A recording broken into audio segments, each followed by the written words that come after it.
What's going on, Drunken Buddies? Brand new podcast coming right at you, but you know what we gotta do first. We gotta do those things that generate a little revenue, bring a little money in. First and foremost, we're brought to you by the Patreon at patreon.com/MattSlayer. Did you know you can support this show for as little as $3 a month, less than the cost of a beer, for a little bit more, for a touch more? You can get the audio versions ad-free, the video versions ad-free, uncensored, bunch of other content.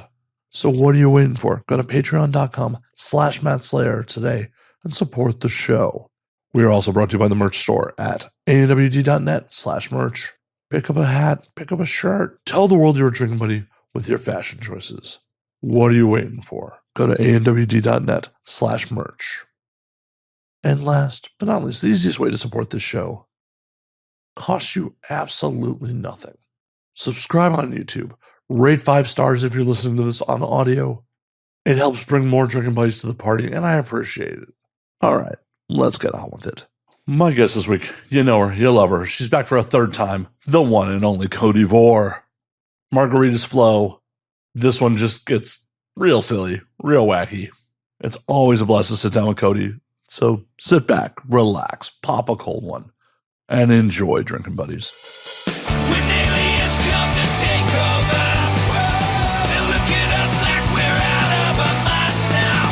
We'll get a galactic makeover. Now we're thinking that they just might be right.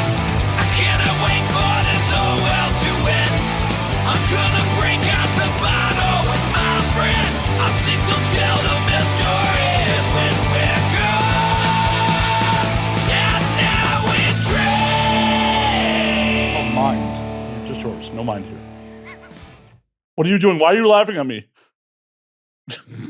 Sorry. Told you there would be no comedy this evening. We are just going to shit on male podcasters all night. In a way that's not funny at all. Okay. Exactly. Got it. I should have done this one in drag.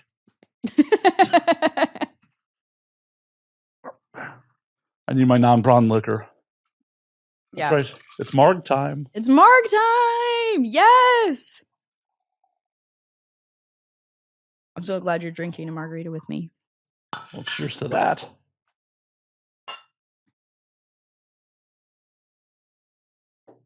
Codi, I do appreciate, like, the second the podcaster controversy dropped, you, like, text me, like, so I'm going to be in LA. Let's do the show. Yeah. You're like, let me go legitimize my friend real quick. Yeah. Oh, yeah. Mm-hmm. Yeah, it's not actually a male podcaster that's the problem. No, I'm aware. That's why I wasn't offended by the shirt you're wearing. Yeah, nobody, I feel like everybody was like, well, not Matt Slayer.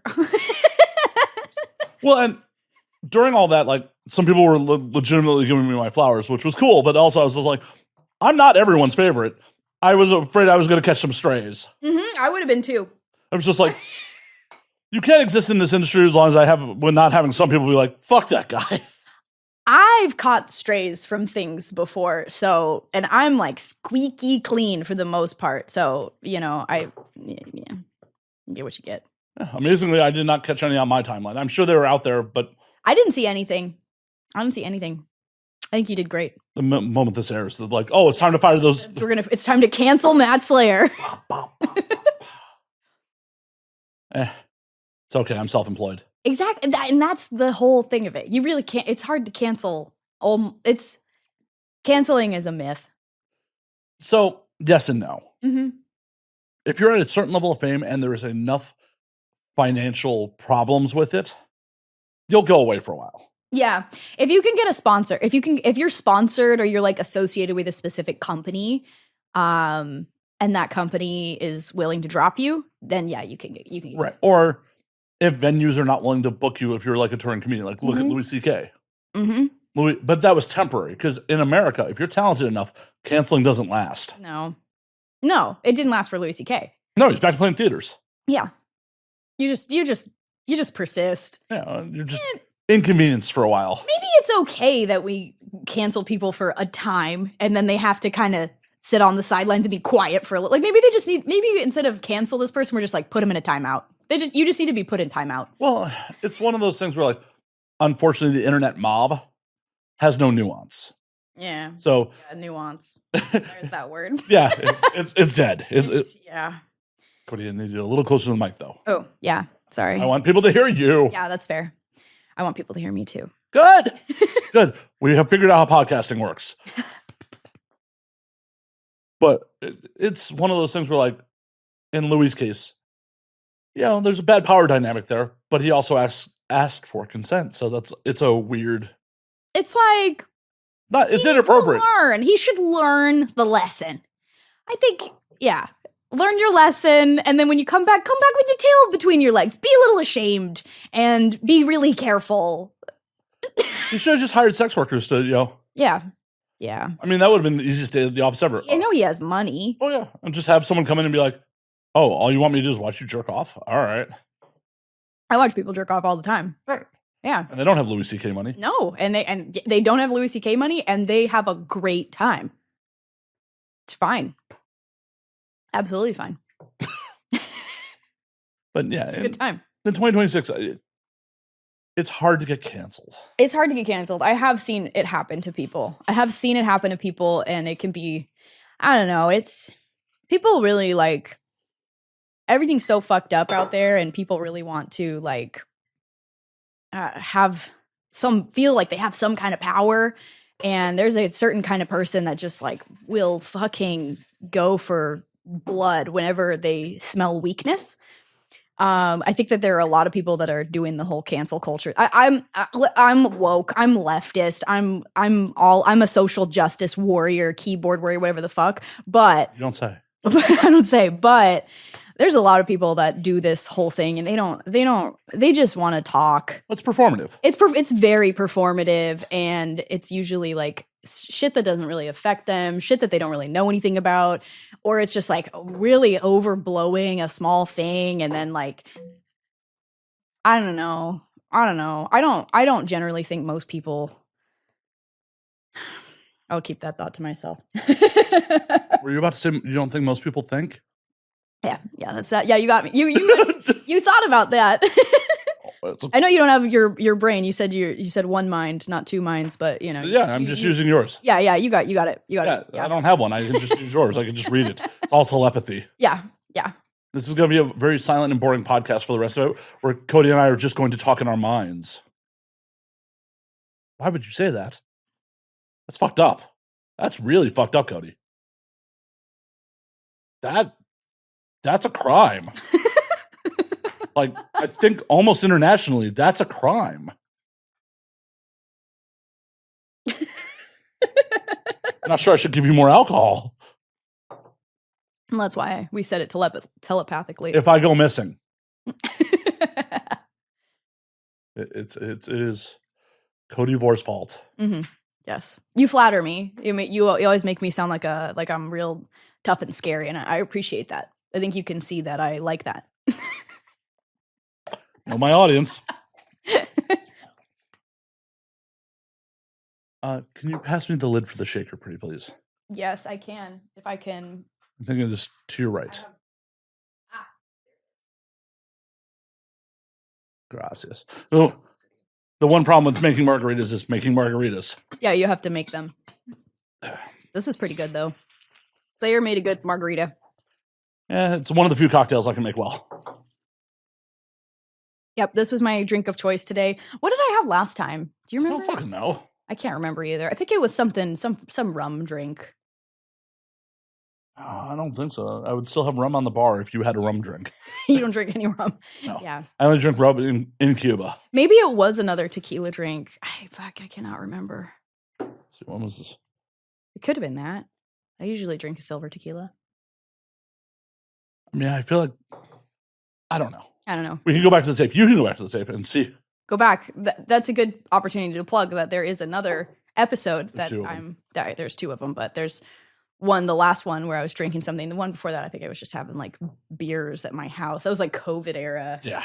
Virtual gross podcasting. Ugh. Virtual podcasting. Ugh. Show must go on, but not a fan. That's when people are like, oh, can I remote in? No, you cannot remote in anymore. Yeah. No. You're in LA. It's not hard to get here. I mean, if you're in the industry, you're coming out here anyway. Right. And, well, if you don't want to show up here in person, I don't want to have you. It's okay. That's why I'm here in purple. I'm here in purple. Am I colorblind? No. Nope. No. No, it's a figure of speech. I made it up. I just misspoke, and it's fine. Okay, I just want to make sure, like, my eyes, like, I white balanced the camera all wrong because you're actually purple, and I just didn't see it. I'm purple. I got a new purple color. So, do you like my shirt? Very nice. We're doing Cancel Mail podcast. I got this from Bubblegum the brand, which is like the former sex worker started clothing company. But I guess that makes me like a hypocrite sitting here with you right now, doesn't it? You didn't ask how I identify. That's fair. I did. I just You have never once asked me my pronouns. Not once. I doubt that. No. We had to list them for the SWAID stream. We certainly had to list them for things. But you never asked. I never asked you directly, but you've definitely stated them before. I definitely have heard your pronouns. You may have read them. You've never heard them. What are your pronouns, Matt Slayer? Drunk. Often. Those are pronouns. Be right? careful. I'm just going to use drunk often now. I'll figure it out. It's going to be a challenge. I'm going to crunch on it, but. Yeah, I was with drunk. I was with drunk. How would you, okay, you got the, what's the possessive of drunk often? Drank regularly? Drank. Drinks. So what if I say like, this is the weirdest thought experiment. like Slayer is like when I say like something that belongs to you, it would be drunks. Yeah. Yeah, drunks. Yeah, drunks. Yeah. Okay. Yeah. All right. Okay. Drunk. Have you done Drunks podcast? I've done Drunks podcast. Yeah. For some reason, drunk made me drink.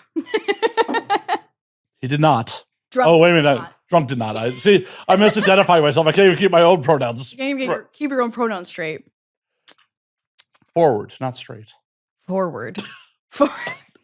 So you're not straight. I'm forward. What are you? Are you not straight? No, I'm straight. Oh, okay. No, I am very much heterosexual, yes. Okay. I always just like to make the joke of, no, it's not straight. It's forward. It's forward. It's forward. That makes sense. A little too much syrup in that one. Damn.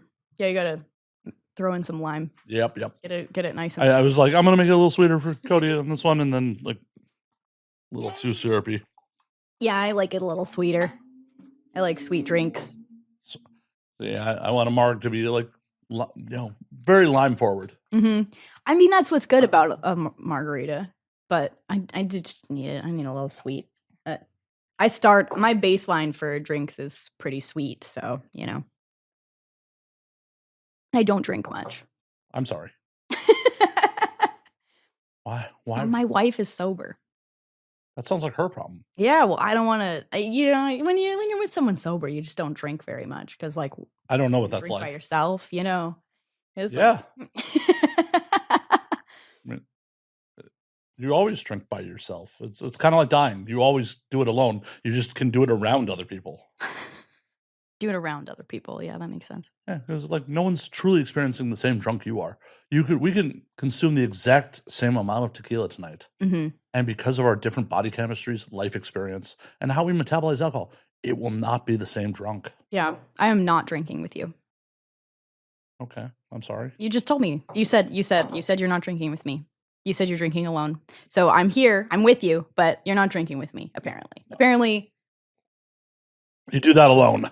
I'm not good enough for drunk to drink with me. Nope. Here to just exploit you on camera like every male podcast. You're just here to throw me out to the wolves. That's going to be clipped. Yeah, you're just here to throw me out to the wolves, show everybody that that I fly off the handle. What, that I have feelings, that I'm mad? And you're going to show that I'm mad and I'm a slut? The whole trifecta. The whole trifecta. I'm mad, I'm a slut, And you have feelings. and I have feelings, and... you have opinions too, which is above and beyond. Don't even get me started on the opinions. And you're going to ride that shit to money? Oh, yeah. Fame and fortune. Fame and fortune. Yeah, I'm going to be completely talentless on my own. Yeah. I mean... I would be nothing without you, Cody. Powerful. Off of my opinions. Exactly. And other people laughing at them.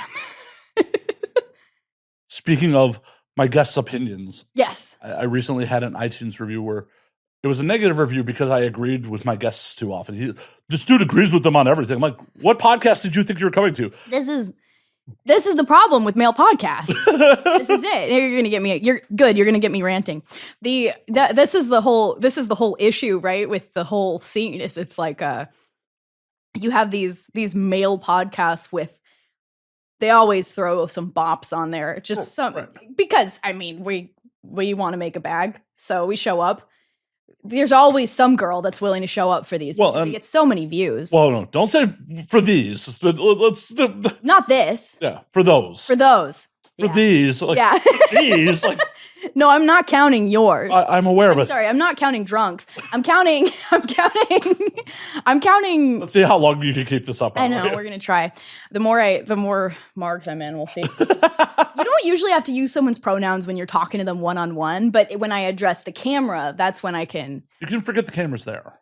Well, not if I want to use your pronouns for fun. I guess. But this is the problem. Is it's like adversarial. It's that like Jubilee shit where they just like, let's just put the most controversial people in a room together and make them fight.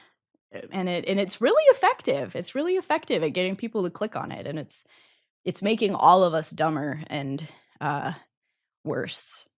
Well, and that's the thing. Like, I'm not trying to have an adversarial conversation with the person I'm sitting across from. Like, I'm trying to have a pleasant conversation. Even if I don't fully agree with my guests, like, I'll push back on some shit, especially if it's something I think is just factually wrong.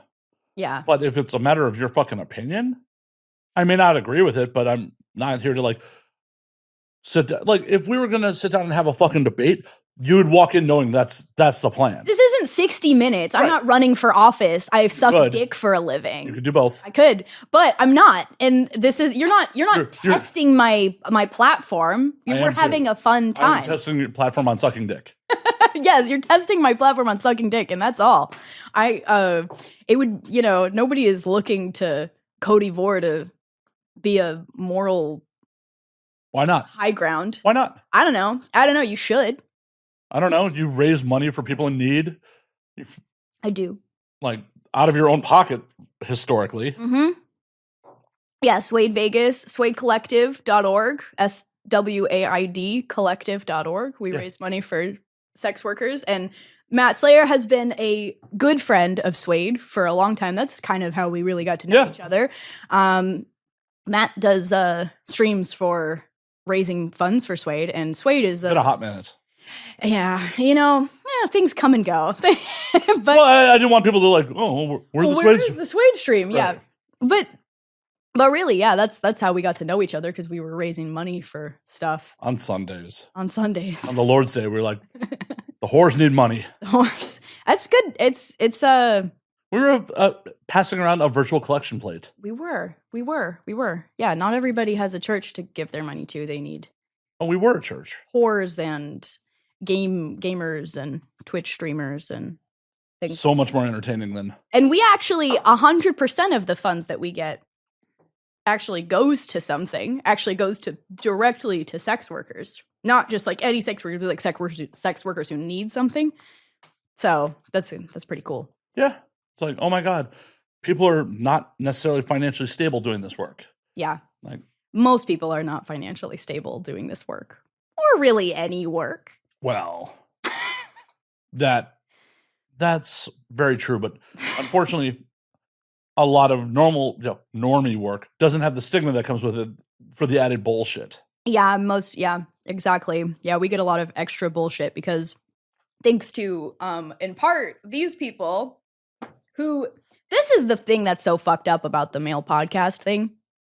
And when I say male podcast, I really mean manosphere podcast. That's like kind of, is that they love to make content that's like, fuck sex workers, fuck these whores, fuck OnlyFans, they're taking the easy way out, they're corrupting men, all this stuff.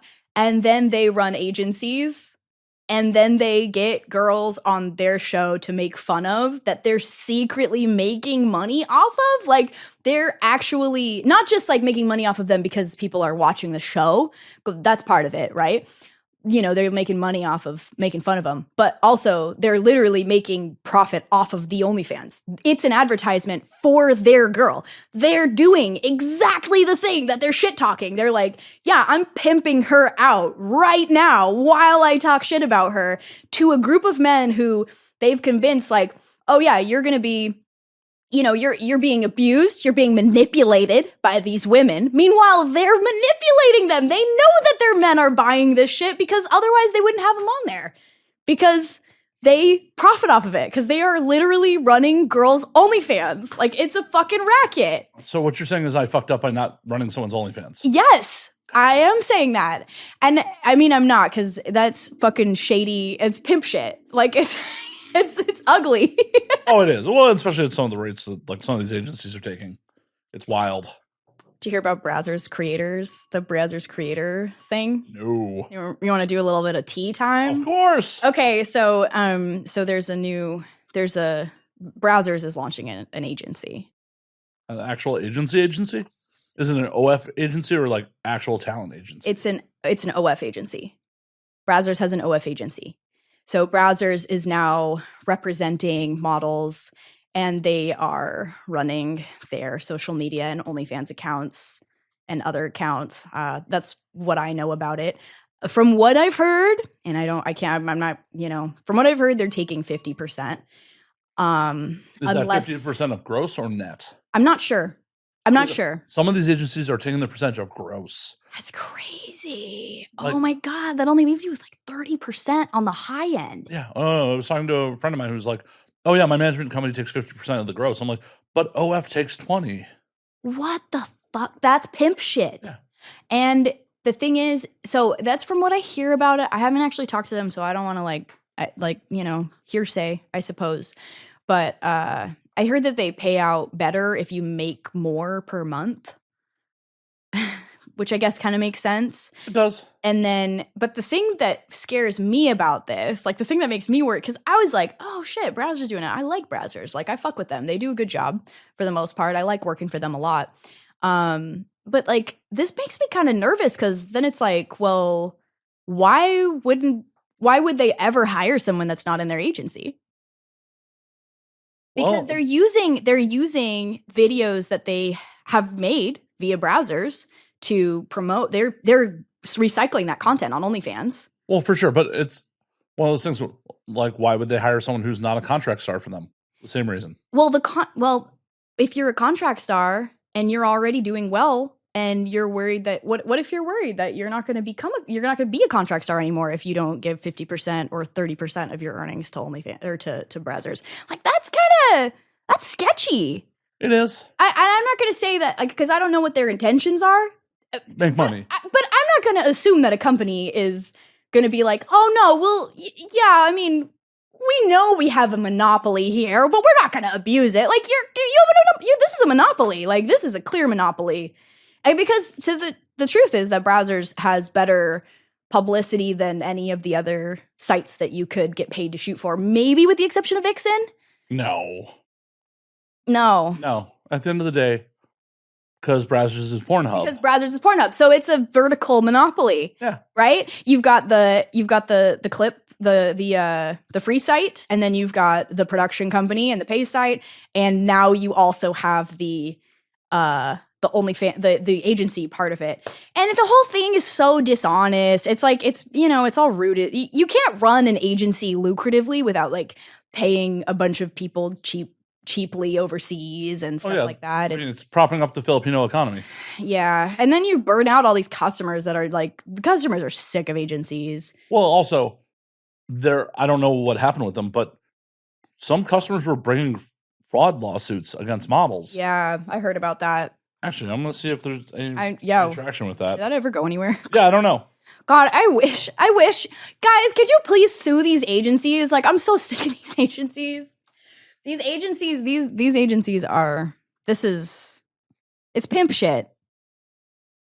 And it's making it harder to be seen on some of these sites because you are competing with somebody that's basically cheating at the game. And then you feel like pressured to join, but then you also are forfeiting a huge portion of your earnings. So there is a class action for OnlyFans chatters on a lawyer's website, Okay.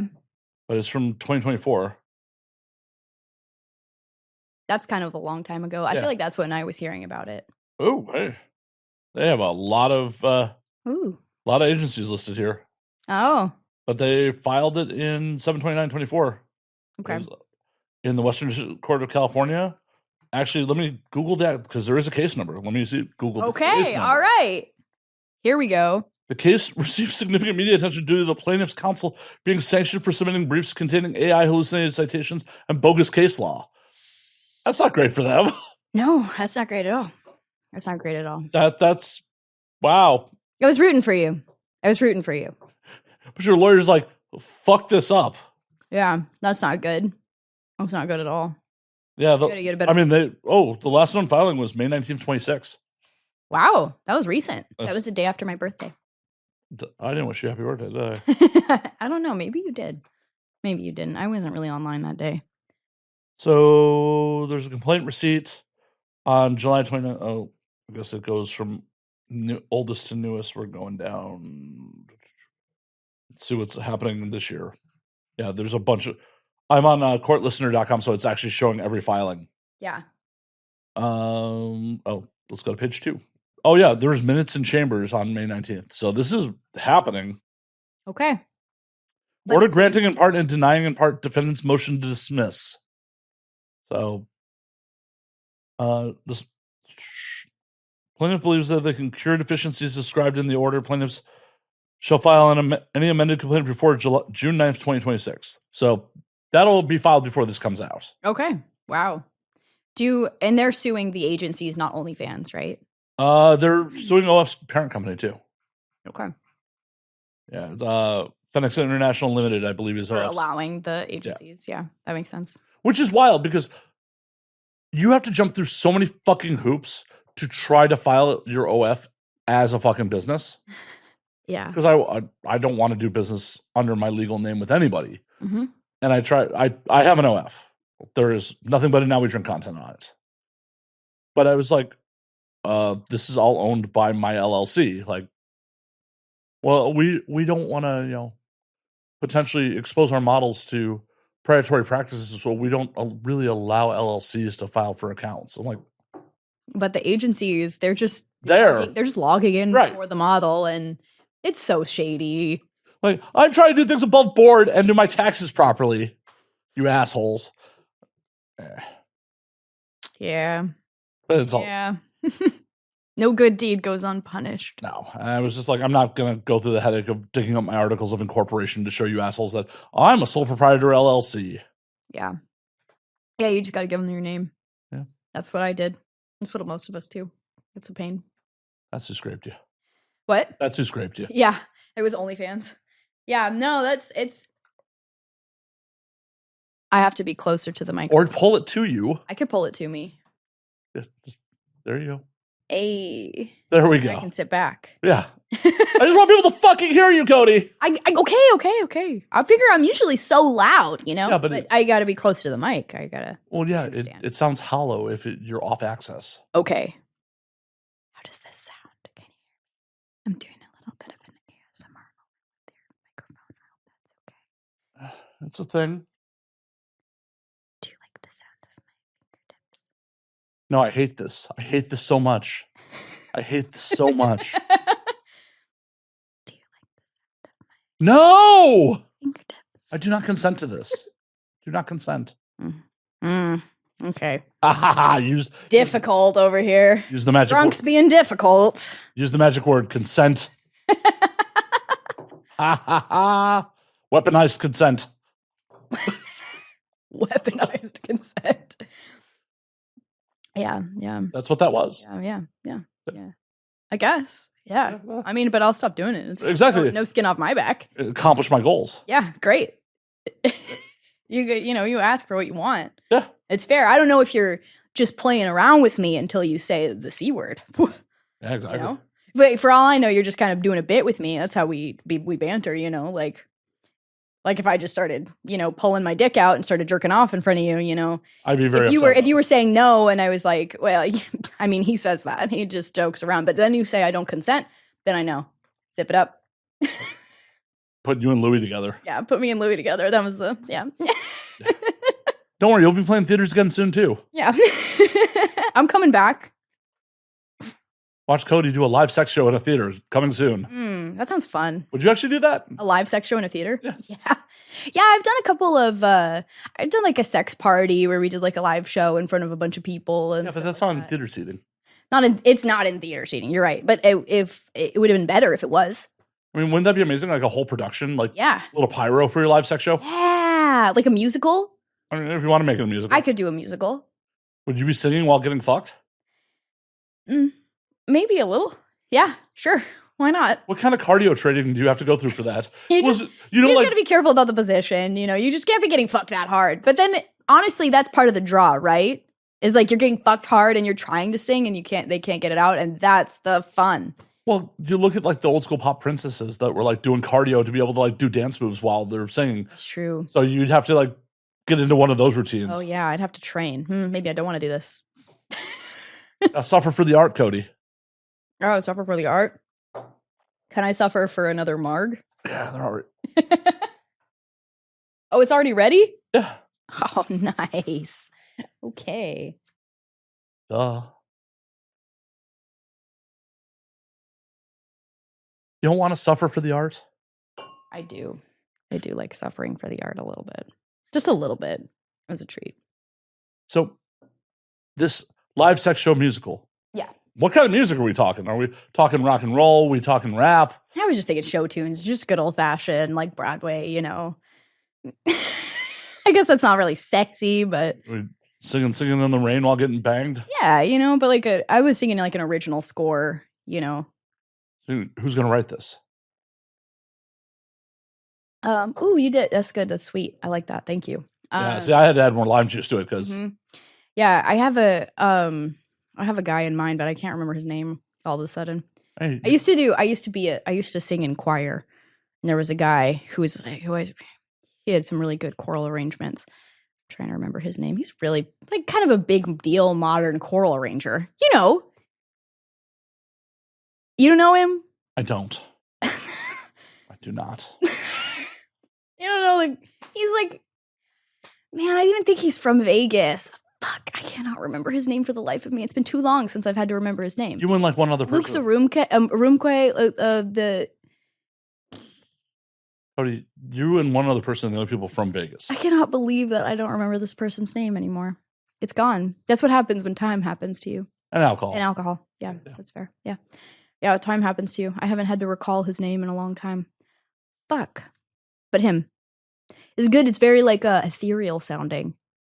Very fun. A lot of like dissonant stuff going on there. I'd want a full choir. Full choir. Yeah, I don't want to carry it. Would they be standing around you like yeah, wearing like robes, like with hoods. I don't know if you want people in white hoods while you. No. I didn't say white hoods. I thought it was implied. Were you? I was thinking like red hoods, like black hoods, like satanic. Ranking. I was thinking more like eyes wide shut. Okay, Those you were going like. Oh, I just thought it'd be really weird to have the Klan singing you.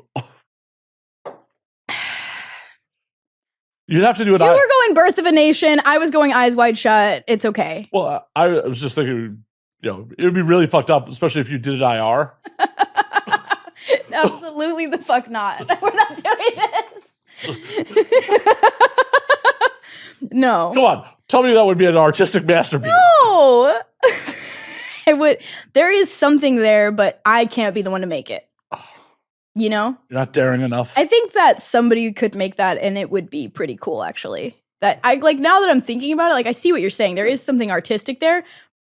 That's not for me to make. That's not on me. That's for like someone else. That's for Jordan Peele. Somebody else's job. Someone else could make that artistic vision come to life. Yeah, no. I was thinking more satanic, more cult-like in that sense. Oh, yeah. There's some really cool, like more like creepy choral music that's you know. But sex doesn't need to be creepy, does it? But why? I mean, I'm doing a fucking musical on a stage. I want it to be creepy. I want it to be like unsettling, upsetting, but in a way that makes you horny.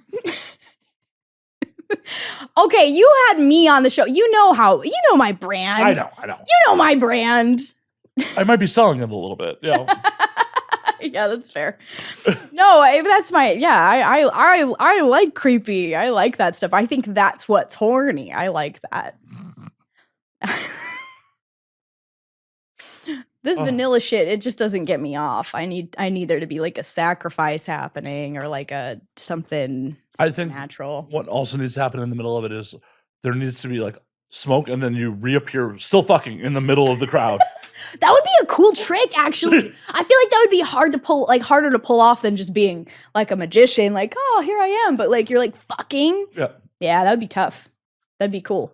Because it's hard to like sneak into a spot while you're fucking. Like, yeah, that'd be cool. That sounds like something that you would see in Vegas. That's a Vegas show. We're also going to have a live sex show in the U.S. Yeah.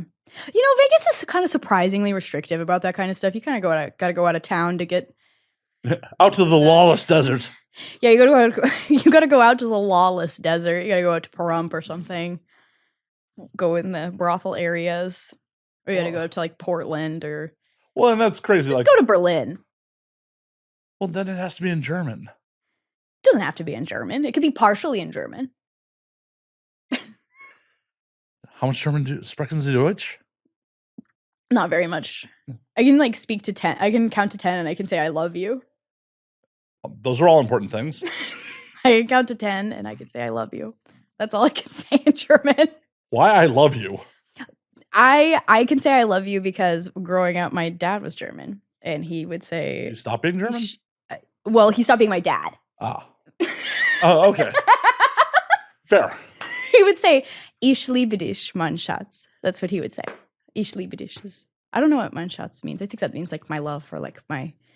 We could ask. But I don't know how to spell it because it's just a memory of words. Right, but we could have you say it into a vocal Google Translate. Yeah, I probably could. No, I mean, that's definitely how I get around abroad is having people talking to my phone and.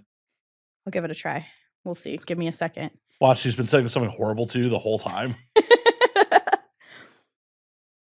Let's see. Yes. Find out. And then, yeah, I can do, 1, 2, 3, 4, 5, 6, 7, 8, 9, 10. Do that. Much more German than I can speak. I can do. I went to Berlin for the Venus. I want to do that show. So cool. Highly recommend. Like, if you're going to go out of your way to go to a porn convention, go to Venus Berlin. It's fucking sick. See, I don't really want to go to the porn convention as much as I just want to go to Berlin.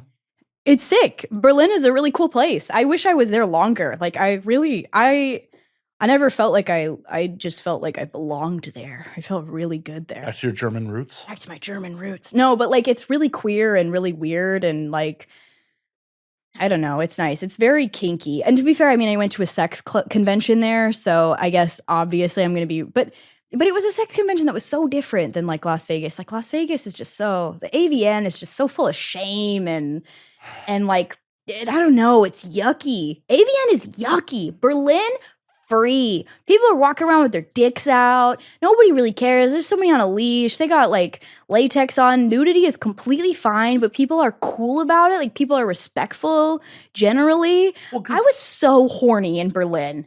Because just Berlin. I felt safe. Yes. No, I really think the city made me horny. Codi has never been horny except in Berlin. Not like I was in Berlin. It was a horny city. It's a horny city. It's a horny place, at least for me, because I felt both safe and kinky. And that's the way to be. Yeah, those are the ways to be. Okay, I'm trying to find a translator, but I might have drinking too much. Ooh, I got it. Let's see. I gotta say German. Ich liebe dich, mein Schatz. I love you, my darling. Aw. Yeah. Aw. Yeah. Aw. Yeah. So I know that much. See, I've only been to Munich. I have not been to Berlin. Yeah. Well, Oktoberfest was a lot of fun. Oh, I bet. I bet you loved Oktoberfest, huh? Did. Drunk really enjoyed Oktoberfest. You know what? As much as the beer was rad, the food was really what it was about. Food is so good there. The food is good there. I kind of like that everybody is like follows the rules and like isn't like they're kind of stoic. Like, you know, people like make fun of Germans for being like very stoic. I kind of like it. I like that you sit down at a place and nobody's like overly friendly to you. I don't know. I don't know. It didn't bother me. I liked it. I had a good time in Germany. I did. I was there for like 48 hours, and I was at Oktoberfest for one of those days, just drinking for 12 hours straight. Yeah, like I think people in Germany, they're like, yeah, they might be like a little bit more like stone faced, but they're not unfriendly. They're very friendly. I felt like everyone was really friendly to me in Berlin. Also, Berlin is super gay. It's so queer. You know about that? Yeah. Like, you have to be gay enough to get into their like world famous nightclubs. Like, they'll turn you away if you're not queer enough. Yeah, I know. I won't make it in. You won't make it in. You have to go with like a couple trans people and you got to go with a group and you got to be wearing leather. You have to, or they will turn you away. You're not gay enough.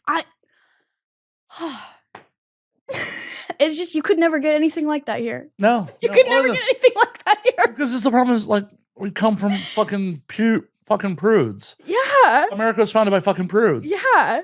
Like, they're like, oh, they're fucking too much in Europe. We gotta go, risk life and limb on the Mayflower. I know. They make fun of Europeans. Oh, this is the other thing. American men will be like, oh, these, fruity Europeans. And then meanwhile, European men are fucking. Like, they are fucking, they're fucking your girls. Like, they're like, if you go over there, they are horn dogs. Like, they're getting it. They're really getting it. They know how to flirt with women. They know how to fuck women. Like, and I think it's because partially that they're not as like restricted by American masculine gender roles. Like, they'll paint their nails and they'll be a little in touch with their femininity, a little in touch with their emotions. They smile more. That's a big one. Men in America don't smile very much. What's there to smile about? Oh, that's fair. Yeah. I guess if you lived somewhere with universal healthcare, you'd probably smile more, huh? Yeah, it's like, my teeth aren't like covered by other insurance. That's the real thing. If we want to fix the male loneliness problem, we need to start covering dental. Everybody should have free dental care so that they can have brighter teeth so they're not afraid to smile. And then they'll get laid. Yeah, I've had bad teeth my whole life. I still have managed to get laid occasionally. Yeah. I mean, look at England. Well, but everyone has bad teeth. No one has good teeth. No, exactly. Exactly. But for some reason, out there, they're not scared of that. They just don't care. They don't care. They smile. It's crazy. Well, yeah, because it's all equal footing. Yeah. In America, when it's like, oh, your veneers cost more than my car, and I'm rocking au naturel over here. Yeah, especially in LA. Everybody is so hot in LA. Not everyone. Not everyone. I'm right here, Cody. I'm right here. It's so intimidating to be in LA. You walk outside and you're like, Jesus, there's tens just everywhere. And it's great because it means it's not special. You shouldn't put it on a platform. Yeah, that's true. It's not meant to be put on a pedestal. As I say all the fucking time, beauty is like diamonds. It's false scarcity. That's a good point. Except in Las Vegas, where I'm a 10. And still false scarcity. Yeah, it's still false scarcity. But people don't know it. I'm here to enlighten the people. Beauty is false scarcity. It's true. It is. There are like a million. Beautiful people are everywhere. I would much rather be involved with a fucking 6 that has a good personality than a 10 who I just can't stand to be around. It's like, oh, I came. Why am I still here? Mm-hmm. And I've done that. There have been people where it's like the second I popped, I'm like, why am I here? Who among us has not done such a thing? I'm assuming so in my audience. That's fair. Yeah, that's fair. The people that are looking forward to shit talking on Instagram, they have not. Yeah, the Instagram shit talkers are not fucking hotties that they don't want to hang out with after. Well, you get suckered in. You're just like, oh, you're pretty, sure. Yeah, it's flattering. It's flattering. It's validating. Oh yeah, when a hot person is attracted to you, a hot person with status or something like that, that's very flattering. It's it's good to get that a little bit, and then you get your ego boosted, and then it's easier to find, you know, people that are more your speed. Well, it's one of those things where, like, as a dude, confidence will get you further than anything else. I thought you were drunk. Drunk often? Oh. You're a dude?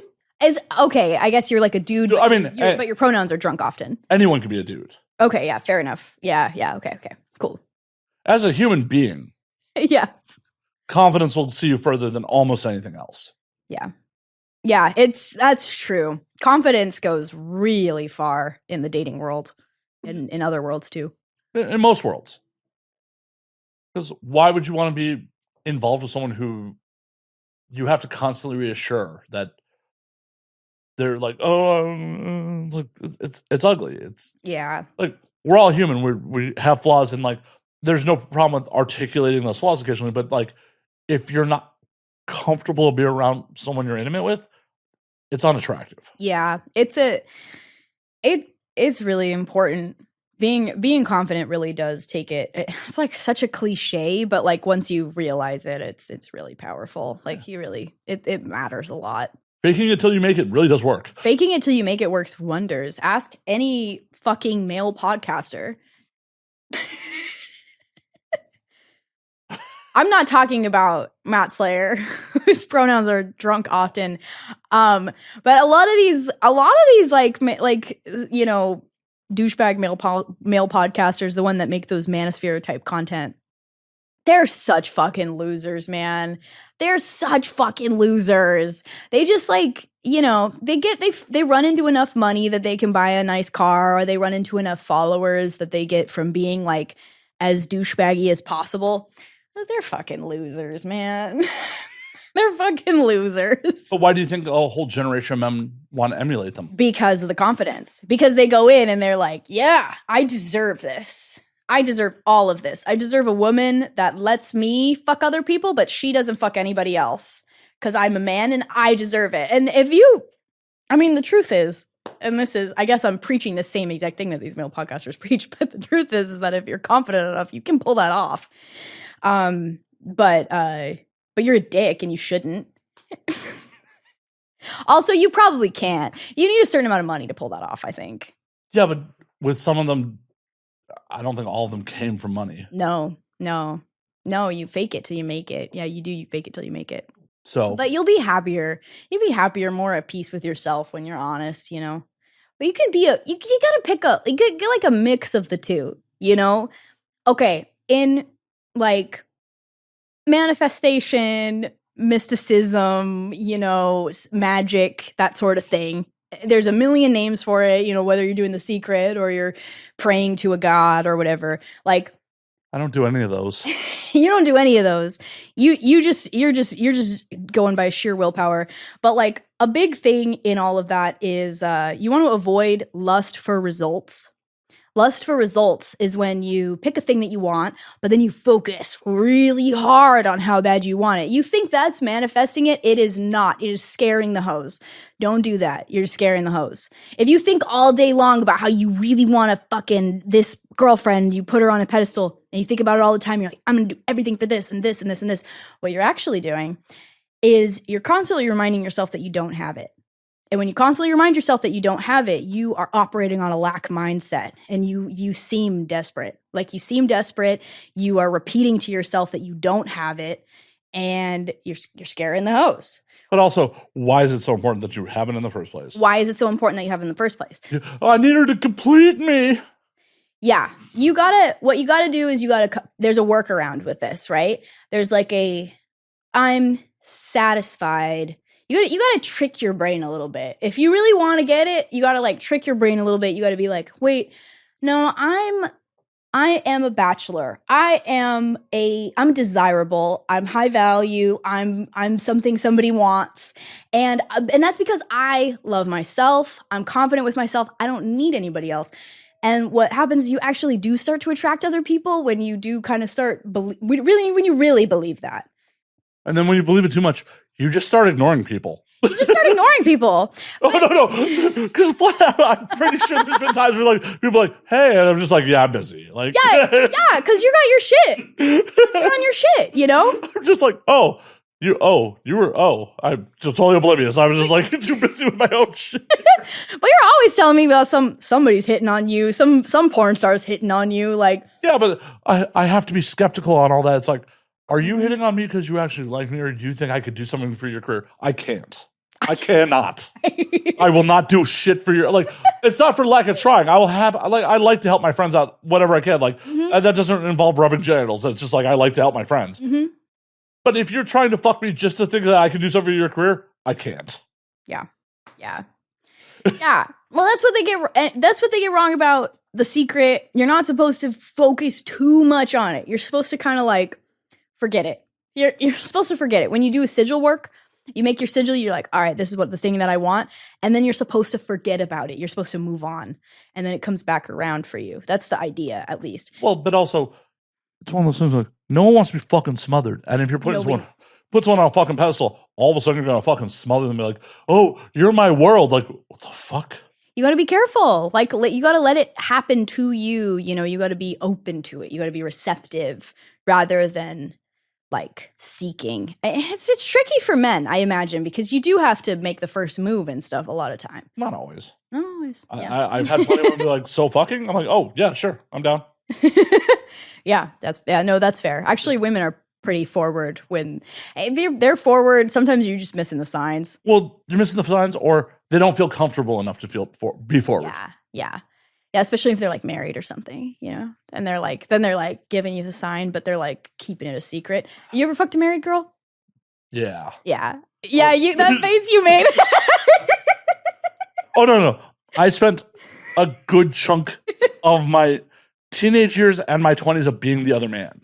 Yeah. I was perpetually single and fucking other people's girlfriends. You just have that energy. I don't know what it is. Oh, what the fuck? Not like in a bad way, not in a bad way at all, but like I can tell that you have that in your history. I can feel that. Like you're my friends used to jokingly call it sensitive ponytail guy.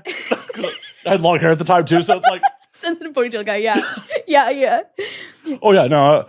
The line of "I would never treat you like that" has come out of my mouth multiple times. I can't believe he would treat you like that. I would never treat you like that. And that gets old, but it's one of those things where like it caused a lot of trust issues because it's like, well, now I can't necessarily trust you. You're a fucking cheater. Yeah. It's not stable. Yeah, because they're like, no, I don't. Stable. Right, I don't have enough of an ego to be like, oh, you're only cheating because it's me. No, you were looking for an out. I was that escape hatch. Yeah. Like, I live in the real world where it's not like, oh, if Matt hadn't come into my life, I would have remained faithful forever and we would have gotten married and had a white picket fence. No, it's you were in a bad relationship and I paid attention to you. Yeah, you know it. You know it. Oh, I lived it. I know. Yeah. Like, maybe like on the first or second one, I deluded myself. Like, oh, yeah, we could have a life together. Yeah. And then it's like, oh, no. You're just unhappy. And then once I raised their self-esteem enough, they went on their way. Yep. Yeah, that's how it goes when you date married women or hook up with married women or whatever it is. Yeah. Formerly monogamous women. Yeah. I don't know why I picked you out. We're sharing one mind. We're speaking telepathically. You're just like, oh man, you shouldn't have done that. Well, and like the way I always sold it to myself, and like I still am of this mindset of like, yeah, I didn't violate anyone's trust. Yeah. Like, yeah, you were the other guy. Right. What? You went out of your relationship. I did not violate anyone's trust. Which there's a giant asterisk on that because I definitely fucked some of my friends' girlfriends at times. Giant asterisk on that. Yeah. Giant. Like, I lost my virginity to my friend's girlfriend while he was out of town. Congrats. Here, found it. It's been years since I've told that story on there, but like, it's kind of fucked because he introduced us. Yeah. And then it's like, her and I were like just kind of flirty there. And he's just like, y'all don't do anything while I'm out of town. And we're like, well, wait a week. Like, we both, and then a week later, she called me over. She called me over to her place. She called you over. What are you going to do? Well, and I felt comfortable going at the time because, like, my buddy's other friend was there also. So, like, whatever. We're all Okay, yeah. This is just You a think hang. it's safe, Right, and this then is- you get there. I It's get a there, trap. and then like her and I are all of a sudden like drunkenly making out at one point, and he pulls me off to the side. I'm like, in my brain, I'm like, oh, he's gonna set me straight here. Like, cool. He's like, dude, what are you doing? I'm like, I don't really know, man. Like, he's like, if you keep this up, you're totally fucking her tonight. No, you got set up. I'm like, He was in on it. I'm like, oh, well, game on then. Yeah. That's I think one of my hottest take is that we punish people for cheating way too hard. Well, people act like it's the fucking worst thing you could do. People kill each other over cheating, and people will be like, it's justified. You will fucking kill people over cheating. well, yeah, because you also have to look at the historical, mindset of some people that's still in society. Like, you're my property. Yeah. You just Exactly. You just wrestle cattle. Exactly. And it's girls and boys, men and women, both, they do this too much. Well, yeah, because like that's my person. It's my person, not that's the person I'm involved with who's also involved with me. No. That's my property. Mm-hmm. Yeah. We're allowed to kill for property. Yeah. I don't know. And maybe I'm just like, it just doesn't make sense to me because I've always been a polyamorous person. Like, even when I was in monogamy culture, before I was in sex work, before I did all that stuff, I was dating this guy for a couple years, and he like kind of liked this other girl, and like I guess she had asked, and I remember thinking like, yeah, we could have a threesome. Like, yeah, we could do that. And we didn't end up doing anything, but like it never bothered me. It never really bothered me. The only thing that ever bothered me was if my partner wasn't paying attention to me enough. But it just never, I don't know. I was like, yeah, you want to fuck. That sounds fun. I want to fuck. Right. Like it just didn't, I don't know. But it's also not the physical act of cheating that actually hurts. It's the violation of trust. Exactly. And the truth is that if you're at the point where there's a violation of trust, there's been a lot of breakdowns in the relationship. Yeah, it depends on who's involved. Yeah, it depends. Like, you can be a dick and cheat, but the cheating isn't the thing that you did wrong. I mean, it is. Cheating is the thing you did wrong, but there were a lot of other things you did wrong too, and I'll judge you for all of those things. well, like one of my buddies from back in Chicago, like, Mhm. was just, I don't know. I think monogamy was just not ever really and he ended up getting married, and he's like, I'm gonna stop cheating once I'm getting married. And like, That's a bad foundation for a marriage. right. Well, and she just didn't, I don't think she knew, or she just turned a blind eye. But it's just like, it would have been a lot healthier if you guys had just been like, yo, we're going to fuck other people. And like, I think that's also important that you need to differentiate. Like, I will never do polyamory. Yeah. Like, that shit sounds Yeah. exhausting. I don't want to be emotionally invested in multiple people. Yes. But you would fuck other people. Oh, yeah. Is that what you're saying? Yeah, exactly. Yeah. Uh-huh. But that's a very important distinction to make. Exactly. Because I am A-okay with anyone I'm involved with having sex with other people. I've had a lot of meaningless sex in this world. Like, You get it. yeah. Yeah. Like, I've had sex with people who I don't know their legal name. Mm-hmm. I've had I have finished inside of people that I do not know their legal name. It happens. Vasectomy was a good call. But now, if you were like get emotionally invested in another person, I might have some problems. Yeah. That's when you just like, it's really like very case by case with that. It's like, we need to know, like, we need to talk about it. We need to be open about it. I need to know that you're, because like me and my wife have a polyamorous relationship. My libido has been so low lately. Boo. I know, right? I'll send you back to Germany.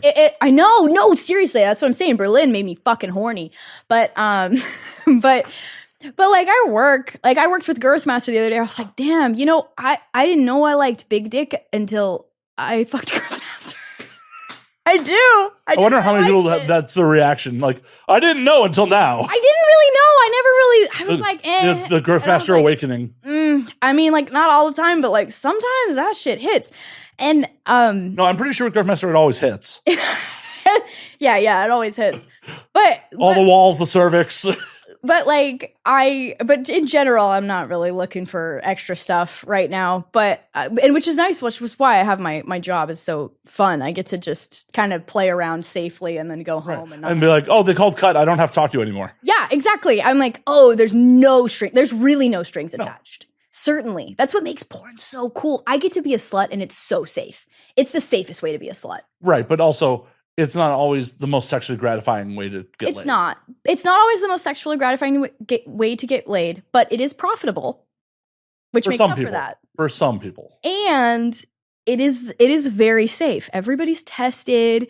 I know this guy's not going to fucking hit me up over and over again. If he does, it's weird. And I could just be like, hey, this guy's weird. Yeah. And everybody be like, hey, stop being weird. Stop doing that, dude. He's got a career to think about. So do I. Yeah. So we're not going to be weird. And people aren't weird. And you get to have fun public experiences, exhibitionism, kink, all that kind of shit. It's great. And it's safe. Everybody's tested. It's so well, no, I've said many times over the years, like, I am the risk for performers when they fuck me, not the other way around. Yeah. Everyone's like, you dirty whore. Like, no. I'm honestly the problem. Yeah. And then my partner has such a higher libido than me. She fucks girls all the time. And I'm like, great, go for it. Have fun. Cause I got a lower libido. I'm happy that she's getting her shit somewhere else. I want to fuck her sometimes, but I can't keep up with her. I need her to go fuck other people. Cause then every time she fucks other people too, she comes home. She's like, I missed you.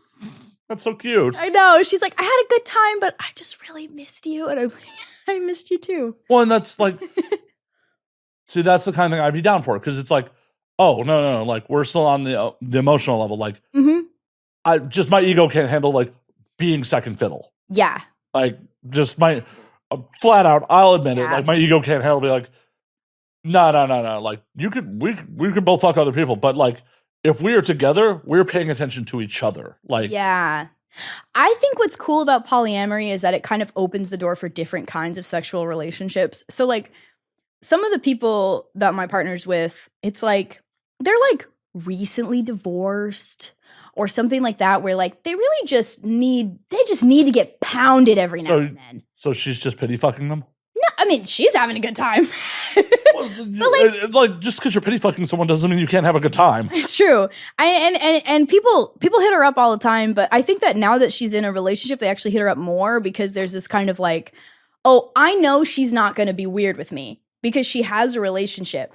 So I know this is a safe fuck. I know that if I am like, you know what, I just need to get my rocks off. Like, I really need it. She's going to come over. She's going to do that. She's going to be nice to me. She's going to be sweet to me. And she's going to leave. Yeah, but you don't need polyamory for that. You just need non-monogamy. You just need yeah, exactly. You just need non-monogamy where you're like, where it's ethical non-monogamy. Ethical non-monogamy. And because the fact that she has a stable partner that she lives with is actually a green flag to a lot of people because they're like, oh, that means she's not going to try to cuddle me. I'm not opening up the door for a specific kind of relationship. For some people, that's a really good thing. For some people, that's bad. They don't want to be, like you said, you don't want to be second fiddle. That's not full-time relationships. Well, and I have enough problems holding down a one-on-one relationship. Yeah. Like the idea of like multiple partners, like that sounds exhausting. And I would get nothing done. I agree. Nothing done. I couldn't do it. Like I'm full. I'm sorry. Like I just couldn't. I couldn't take someone else. I'm stuffed. Yeah, well, it's just like I don't have time to like. That seems like a very rich man or a very poor man's like game. Yeah. Like people that have too much time on their hand. I'm an entrepreneur.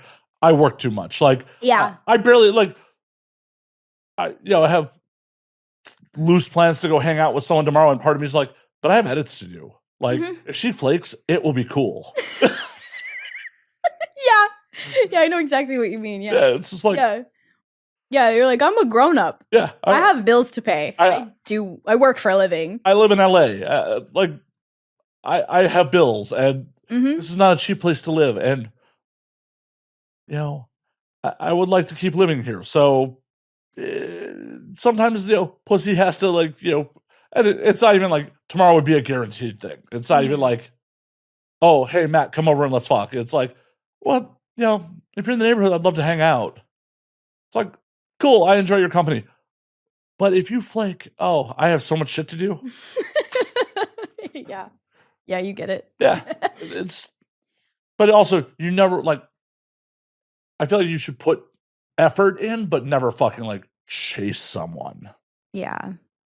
Like, make your intentions known, but Yeah. don't fucking, like, if you have to hard sell yourself to someone, It's stop. right? Stop. Walk away. Because you don't want to fuck someone that barely wants to be there. Well, it's also, or that you had to, like, convince to be there. Like, yeah, like, they're never going to respect you. yeah, that too. Yeah. You'll have a weird dynamic, if it works out, a weird dynamic of being like, oh, well, yeah, I'm basically doing him a favor. Basically doing him a favor. I am going to touch up my lip in my phone real quick. Oh, okay. Well, I'm going to put more ice in the margarita. Sounds good. Make another round. So we're going to pause for a moment. We're back. We're making more margs. I've had enough margs. Oh, well, I made a fairly large batch here. Shit. Okay. You know what? We'll just see, you know? I'll probably end up sipping it. Yeah, it's all good. Lord knows I'll drink it. It's against the religion and let it go to waste. I am drunk. You did that to yourself. I did that to myself. I did. It's true. I chose this. You did. Just so everybody knows, I chose to get drunk on Matt Slayer's podcast. Podcast, and now we drink. Actually, I think that is the new branding. We're a podcast. Yeah, podcast. Yeah. Cody's like, well, I'm just gonna top it off. I'm just gonna top it off, and then I don't have to drink any more. You didn't have to drink any. You didn't have to. It's called And Now We Drink. I'm supposed to drink in the podcast. I mean, it's a podcast. It's encouraged, but it's not required. True. Xander has done this show multiple times and never had a drink on air. I mean, yeah, but like, I'm not sober. Thank God. I can't imagine doing this with you sober. I don't know. I can open up sober too, but I'm pretty open up right now, so this is good. Yeah, no. I want to defend. So, what do you want to defend? I'm not saying that it's not bad to cheat on a partner. Oh, are we going back to this? Yeah, I want to go back to this. I'm not saying that it's not bad. Like, it's not like there aren't situations where it's very bad to cheat on a partner or it's bad. It's that there's a huge overreaction to it. Like, there's a huge, like, it's like the worst thing that you could do to a person sometimes. And I just think that's not true. I think, like, abuse is the worst thing you could do to a person in a relationship. Well, cheating can be a form of abuse. I guess. Well, if you constantly violate your partner's trust and then keep telling them, I think especially if you're not testing and you're not doing it safely, that could be abuse because you're putting them in danger of venereal diseases. You know, that's a problem. But yeah, in general, I just think people just blow that shit way out of proportion. And I think that because I think that the thing is that usually there's something else going on. Oh, definitely. Generally, well, this is going to sound sexist. Women generally don't cheat unless there's a problem. They don't. Men often cheat when there's availability. Yeah, and that's why I'm polyamorous. I think that people sometimes men cheat because it's like, yeah, I'm fucking horny and I want to fuck. Yeah. And there's somebody there and I want to fuck. And they're paying attention. And they're paying attention to me. And they don't actually hate their partner over it. It's not that they hate their partner. It's just that they want to fuck. And then they do it and they're like, fuck. Honestly, I don't think that's that bad either. Right, but once again, the physical act isn't the problem. It's exactly a violation of trust. It is the violation and of trust. It's the cowardice to have that conversation and I'm sure that's a hard subject to approach because I have never been in a relationship that went from monogamous to non-monogamous. Either like, oh, I was in a monogamous relationship or I was dating someone in the industry and we're not even going to make any pretenses that this is monogamous. Yeah. I think it's a problem if you're like luring a person into a non-monogamous relationship that says they want to be monogamous. Like, big problem too. Yeah, but I think that's actually worse. But that's also on the other person to be like, this is a deal breaker for me. I'm out. Exactly. You need to have boundaries and be firm with your boundaries. If somebody violates your boundaries and that includes cheating, that's bad. But it's not like this. I just think that it's this thing that people are like, that's the thing. That's the problem with relationships. No, there's a lot of problems with relationships. Exactly. Finances are generally the number one things that cause. It's true. It's true. But like I said, like you could kill somebody who cheated on you with somebody else. You could shoot both of them, and that's a crime of passion. You know, like Well, it depends on how good your lawyer is. It depends on how good your lawyer is, but like people fucking kill people over this. Yeah, but people kill people over shoplifting. That's not a good metric of how severe it is. Yeah, exactly. People kill people for trespassing. People kill people for like. Humanity has a long, violent history. Yeah. Even in the Dark Ages. Knock it the fuck off. Even in the Dark Ages, weapons improved. Yeah. Yeah. Humanity has always been looking for better ways to kill humanity. It's true. Humanity loves fucking killing people, especially when they can make money off of it. But also, yeah, I don't know. I just think it's that thing. That's would you ever take a cheater back? I mean, it really depends on the situation. Okay, what situation would you? What situation wouldn't you? It's like really, well, it's hard for me to answer because I'm polyamorous. Okay, say, but like hypothetically, you were in a monogamous relationship. Yeah, let's say back my early college relationship where my partner was like interested in this other girl and he fucked the other girl without talking to you about it. Just went and did it. Like, I would be upset about it, and I would have talked to him about it, and I think we would have worked it out. But what's the answer that allows it to be worked out? I think and maybe this is why, maybe I'm just a different fucking person, but I'm just like, oh, well, like, you paid plenty of attention to me, and like I kind of want to fuck her too. Let's fuck her together. I don't know. As that I'm just different than other people. This is just an area where I just fundamentally, I don't understand other people. I'm different. I'm built different. It's okay. I got to accept that. And walk away. Fair enough. For me, it's just one of those things like, if you violate my trust, we're done. Yeah. And it doesn't matter if it's, cheating on me or just anything else that matters. Like, if I can't trust you, we're done. Well, okay, that same person, he told me once that if I was raped, that he doesn't know if he would be able to be with me anymore. Well, I'm glad you're not with him anymore. Me too.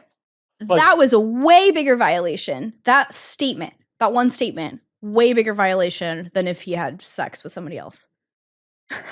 Like, that's just a crazy statement. Like, it is. Like, oh, hey, if you have this thing happen to you, that is a crime that would be horrible for you. Horrible for you. And by definition, non-consensual. Yes. And by definition, non-consensual.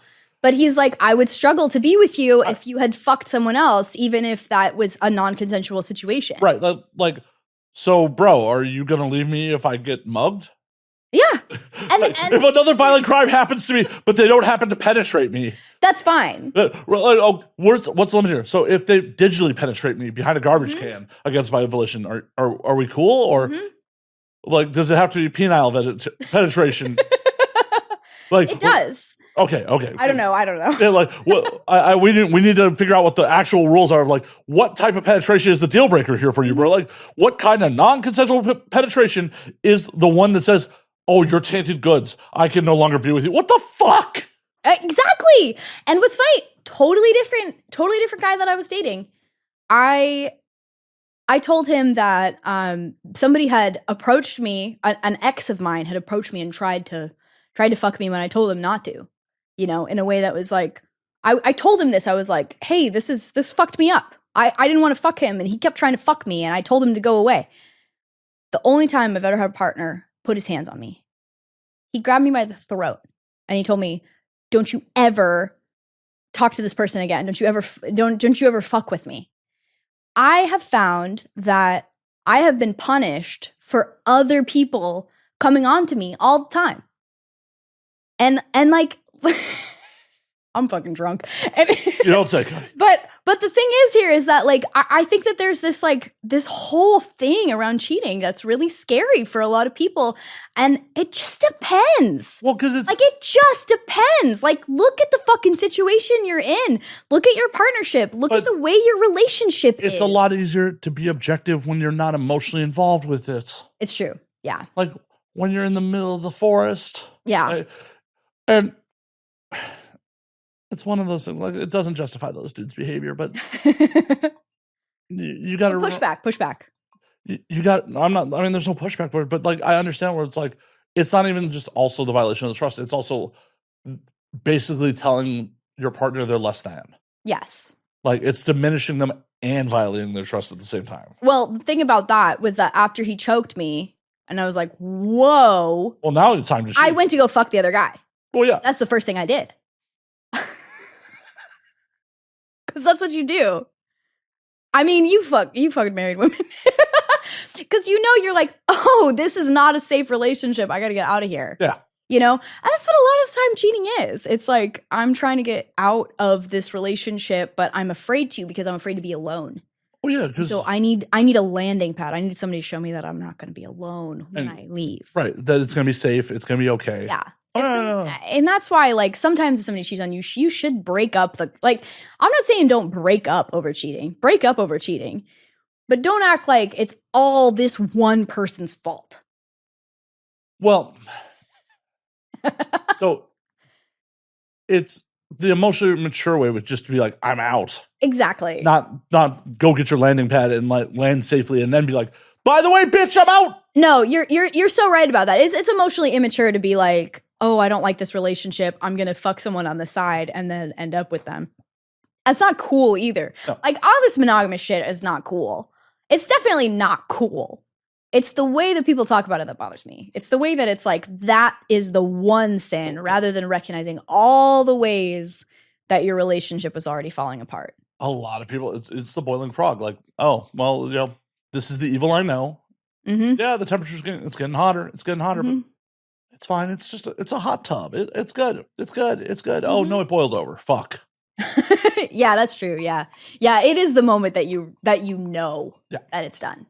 At least hopefully. If you have any self-respect, because I know dudes who have definitely gone back to cheating partners, cheating spouses, because they were afraid of being alone. Yeah. They were afraid that, oh, well, I have no self-respect.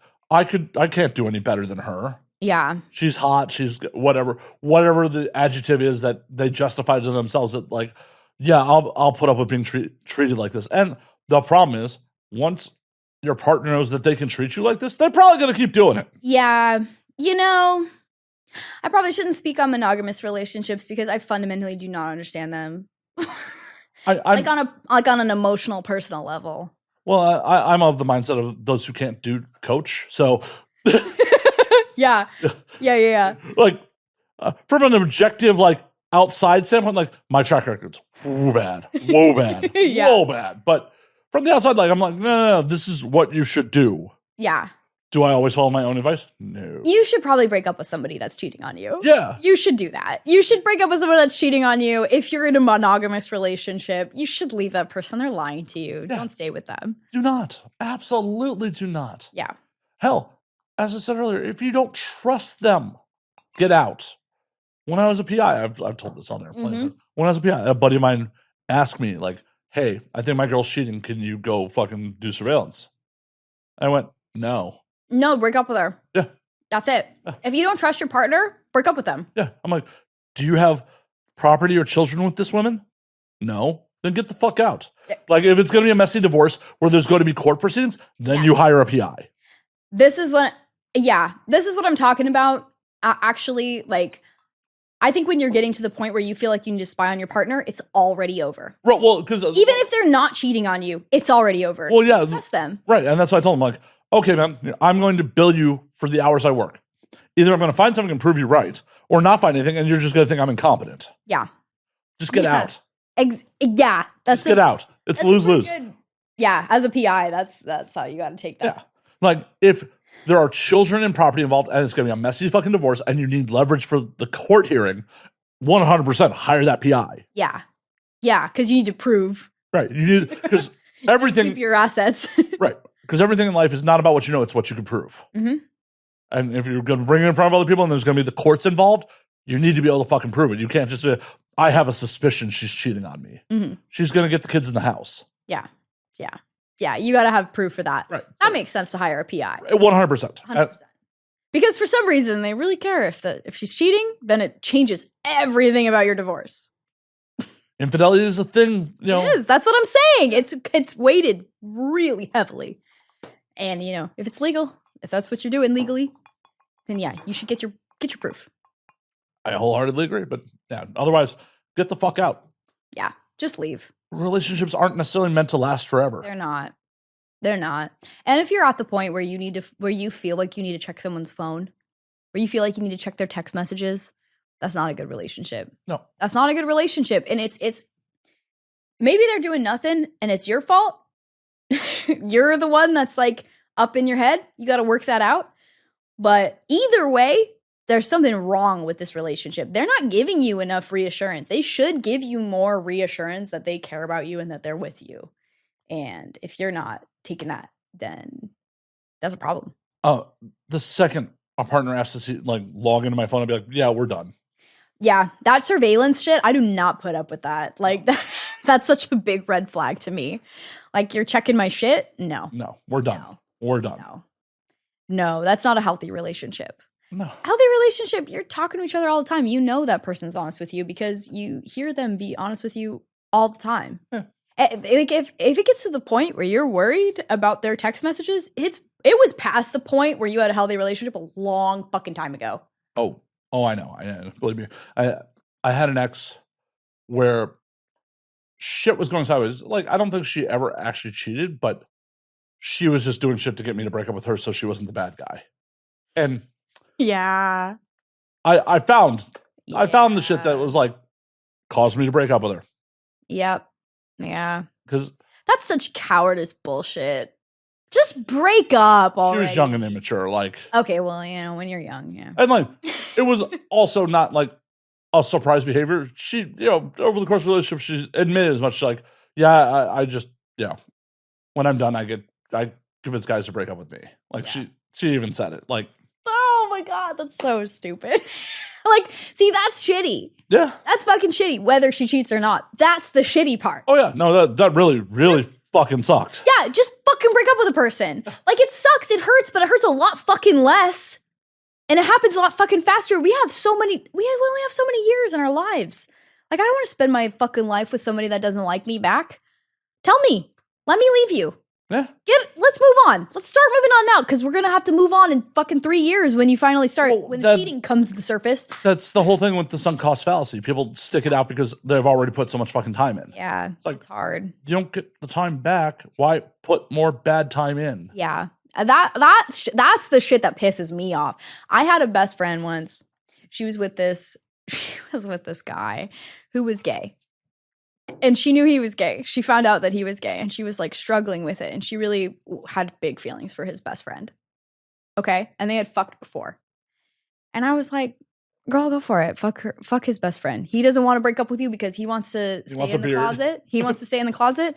Fuck his best friend. Who fucking cares? And, but her and that guy were mad at me because I had cheated on my ex, even though they were cheating together on his friend who was gay. I lost this friend over this. Because I was the big bad cheater.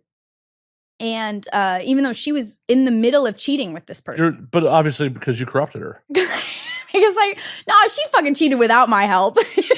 Sure, that's probably not what she told her gay boyfriend. Mm-hmm, that's not what she told her gay boyfriend. Like, girl. Cody said it was okay.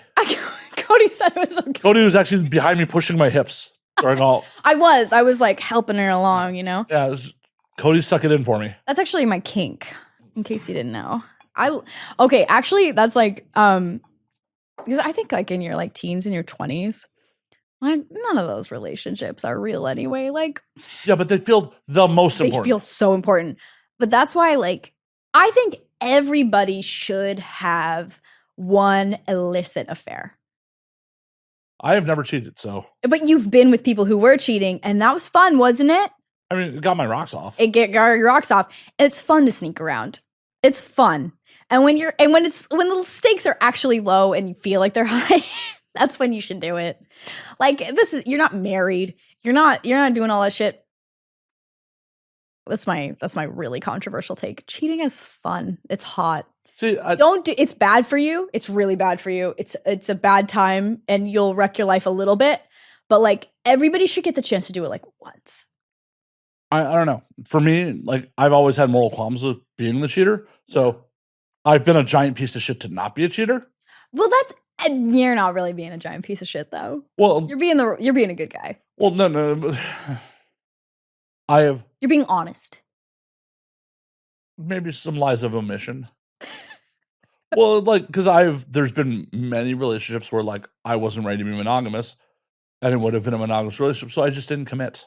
Yeah. Like, we're not an exclusive thing. I'm not cheating. That's good. That's a good thing to do. No, that is a good thing to do. You should do that. If you're not ready to commit, don't commit. I agree, but I could definitely see that some of the people I was involved in those situations were feeling a little led on. Okay, but feeling hurt, led on, that's love. That's how that goes. Like, there's no way to do this unless you end up in a relationship that lasts forever. Love hurts. It's just how it goes. Yeah. That's natural. There's, people get hurt. I can't imagine it's really hard as like a straight guy doing that with girls because like it's easier to hurt guys than it is to hurt girls. You got me unfiltered right now. Oh no. like it's kind of scary to hurt girls because you're like, oh shit, man, I'm a fucking piece of shit. She really liked me and I fucking told her no, or I let her on or something like that. It's like kind of easier with guys. You're like, he's a douchebag anyway. It's easier. Yeah, but I was the douchebag in some of those. I had a whole string in my 20s of girls I did not commit to who, in my social circle of my actual friends, they were referred to by Jolly Pirate nicknames. Like, in retrospect, probably a little dehumanizing. Yeah, well, that's fair. Like, I have said this multiple times on air, like, getting involved in the industry probably was the best thing for me to be less of a monogamous or misogynist piece of shit at times. Like, because I worked fucking bro-y fucking, security jobs and shit like that. Yeah. You're around that. Right. Yeah. I was around an environment where like my coworkers would hook up with girls in currency exchanges and shit like that. Oh shit. Yeah. Okay. Yeah. Like, so it was just very commonplace for like, yo man, can you go in for me? And if she asks if I'm on the truck, I'm not here today. Like, so shifting into the adult industry was like a real change for you, huh? Yeah. Yeah. Was there like any like defining moments or like big shifts that happened because of that? Like, I mean, it was just a gradual thing. I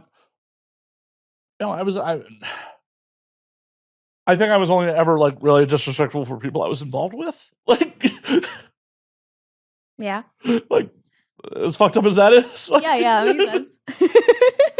But like, it was just like, I don't know. There was still like some naive mindset that like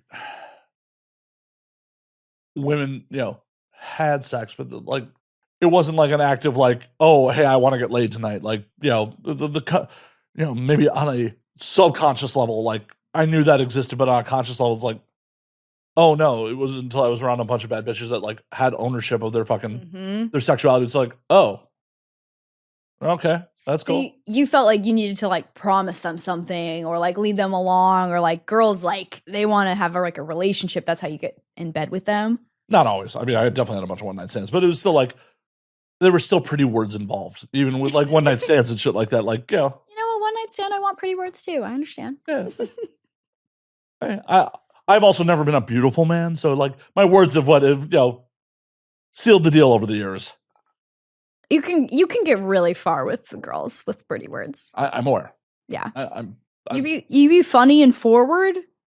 You can look like anything. Yeah. See that was the. I have been hung up on guys that were fours, threes.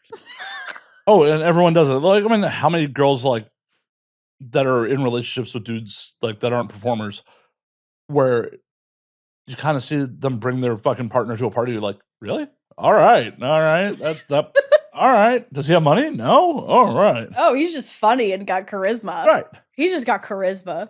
Yeah. I thank God to the world I didn't have the confidence I have now, like in my late teens, early 20s, I would have been a fucking terror. Unchecked. Yeah, just unchecked. Unchecked. Because you know how girls work now. Yeah. And they're kind of easy.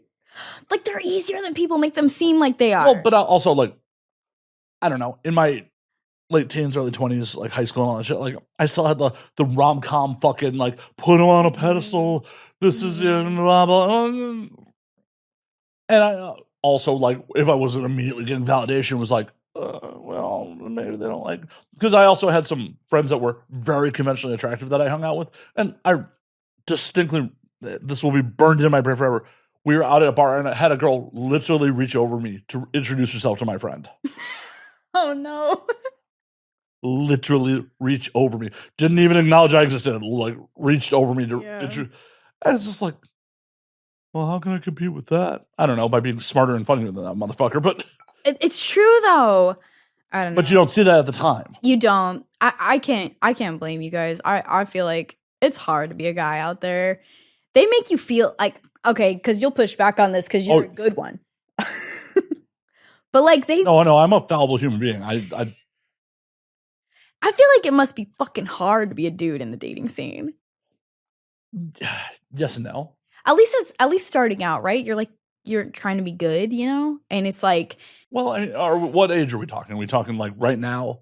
Or are we talking, in your... Middle school, high school, into college. High school, high school's the fucking worst because high it's like... school's awful. Because teenagers are sociopaths. Teenagers are awful. Yeah.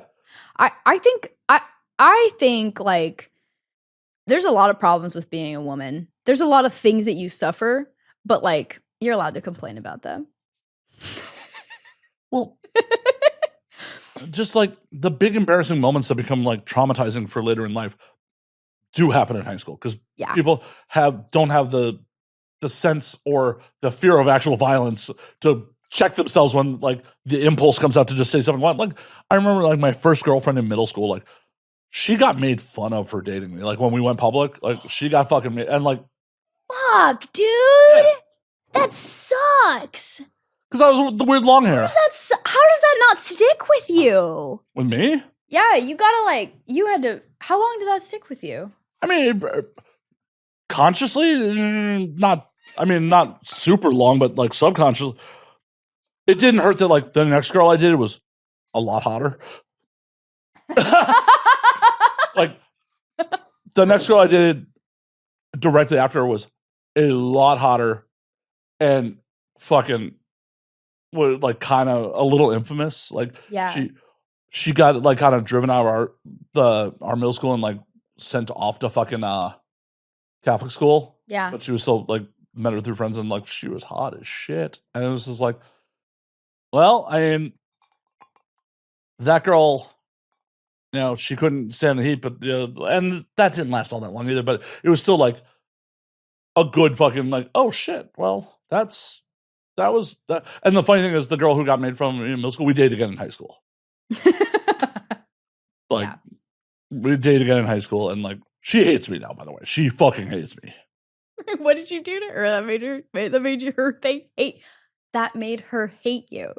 I stopped paying attention to her. Like once we were pretty like we dated freshman year. We dated again in freshman year, and like I fell in with a bunch of upperclassmen like that had more in common. Like listen to the same music as me. Like because I was kind of like I don't know if she was into me because her parents super didn't approve. Like her parents hated me. Holy fuck, they hated me. Like, that's a big win. Yeah, like I remember going to her house during like her family's block party. This so suburban. And her father being like, "Matt, would you like a hot dog to go?" Get the fuck out of here. Yeah. Matt, leave. Yeah. The nicest way possible. Like, Matt, leave. But I was already like hanging out in coffee houses, smoking. Like, I was my father worked 2 jobs, so I was just like out in the wild. Yeah. For most of my teenage years. So like I don't know if that was appealing, like my worldliness or what, or I don't know. I don't know what attracted her to me, but like as I fell in with these upperclassmen that she very much did not fit in with, like, she's kind of a suburban preppy girl, like very shy, like very shy. And I think part of what initially attracted me is I pay attention to her. She was always like the shy one of her friend group, like of the mutual. And then, I just kind of ignored her. Like I just, Yeah. I was fame whoring it up and like, oh, these people are cool. Like, Yeah, but you're a kid. yeah. Yeah. Yeah, that's fair. But I mean, as a senior year, you mentioned my name around. She's like, fuck that guy. Pissed, yeah. Yeah, I'd be pissed too. Well, and like there was a whole talk of like losing our virginities together and all that shit. And, fucking, yeah, that was the first pussy I ever ate. I mean, When did you lose your virginity? How old were you? 16. 16. Yep. I think I was 15. I was 15. That sounds right. Yeah. And given the age gap, I was probably already an adult by that point. Mm-hmm. What year was that? Oh, for me? Yeah. Shit. Oh my God. I was born in 1995, so that would have been 2010. Yeah, I was already an adult. How old are you? I'm 45. 45? Yeah. I've been in the industry since late 2010. Oh my God. I was still a minor in 2010. Yeah, that's why I'm laughing. I'm like, I was actually in the industry already. You were in the industry and I was losing my virginity to a Mormon guy. Wait, no, that's not who I lost my virginity to. So memorable. So memorable. Oh my God, we're breaking a rule of the show talking about a performer's fucking virginity story. I really don't care. I never give a fuck about that. Although it's just so cliche, that's why I just don't do it. No, yeah, that's fair. That's fair. It is cliche. But that's hilarious. It's like, yeah, because I moved to Vegas for the industry in August of 11. August of 11. Yeah, I would have been in like 11th grade. Yeah. Yeah, I had, I think 11th grade. Yeah, that I had lost my virginity at that point. Yeah. Yeah, I attended my first AVN before you lost your virginity. That's so fucking funny to me. That's cracking me up. Oh, it's ridiculous. As I've said multiple times, I didn't really start feeling old in this industry till I started playing people's fathers and when I could have legitimately fathered them. Yeah. Like, I was playing someone's father, like, what year were you born? Oh, I was born in 97. I'm like, I lost my virginity in 96. Fuck. Oh, no, it was 97. Sorry. It was 97? I was 2. Yeah. I was 2. No, I'm It's funny because I'm grown. Yeah. I'm 31. No, we're peers. Like, we're peers. Yeah. Like, it's... Yeah. Like, I'm not a kid. I'm not young. I'm really not. Like, No, I'm in the industry. I've been in the industry for 10 years now. This is my 10th year. Yeah. Like, I've been around the block. I know what I'm doing. You get your gold watch at this point. That's crazy. No, I'm just an old head. Like, You know what? That makes me feel good, though, because I know there are other girls in the industry that are your age, and I'm happy because I want to be in the industry for as long as I fucking can. well, but that's the thing. Like, that very much used to be the exception. Like, when I first got in, at your age, you may have been shot out and like had problems getting work. But what's funny is that a lot of these companies, they don't hire girls like under 21. Like, they don't do it because they're like, that's a liability right there. Like, which is true. Wait, you're under 21 years old. You're a baby. Well, for sure. But you got to look at the difference in the industry between when I got in and now. Yeah. When I got in the 90s, apparently. I was not in the 90s. Oh, okay. That's when you lost your virginity. Yeah. Sorry. In the 2000s? 2010s. 2010s. Sorry. Yeah. Okay. Not the like early 2000s. Jeez. Well, I joined in the 2010s, 2016. Yeah. And I started this podcast in 2016. Oh, okay. Cool. Yeah. That's when I started my mini vids. But when I first got in, like, the agents, used the same used to be like, they got a strong pimp hand. Like, the agents would make sure you got on set. A driver would come and fucking get you. What? Yeah. Damn. Oh, yeah. Well, like, a lot of the agencies had a full-time driver on staff. There's no Uber in those days. That's crazy. Yeah. It's like, no. We make sure our girls get to set. That's why some of their agents were very reliable, is because That makes sense. they made sure their fucking performers got to set. Well, when I started doing hardcore, I started with Scoreland. And Scoreland is a different company than what's big now. I think Scoreland's kind of struggling now. Well, most traditional manufacturers are struggling for the Yeah.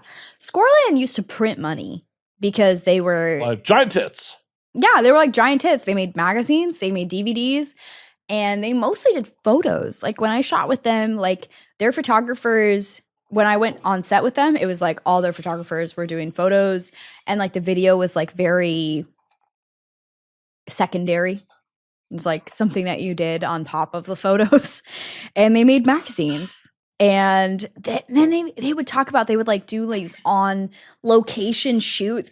They would have like horses, and they'd be like, yeah, let's get some big boob girls on some horses. And they're, you know, and in Europe and shit like that. And they used to just do that because they would just print money. And the industry is so different now. You gotta remember, DVDs used to retail for $60 in some cases. Think of the overhead on that shit. Yeah, and Pornhub came and fucked everything Well, up. and that's the wild part. Like, so when I got in, the hub was still the devil. Like, yeah, I can only imagine. They were stealing people's content, essentially devaluing it because it was being pirated. Mm-hmm. And then they would turn around and buy IP for pennies on the dollar. Yeah, because they made it pennies. Exactly. They made it worth less, and then they bought it. This is the same thing Amazon is doing, by the way. Amazon is doing this to small businesses and businesses that sell different things. I mean, they were doing it first. Yeah, they were doing it first. It used to be like, in the early days, like if you went and did red tube radio, it's like, you're the devil. Why are you sleeping with the enemy? Like, that's crazy. You're rocking a fucking Pornhub jacket? And now it's like Pornhub. Like everyone's like, no, I am rocking my Pornhub merch. They just had the Pornhub Awards, right? Did you go to that? I was not invited. Neither was I. How are you not invited? Like fucking Halo hires you all the time.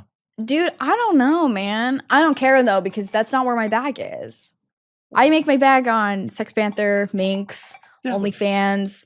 They hire me sometimes, and I say thank you, and I absolutely love them. They've given a lot of money to SWAID.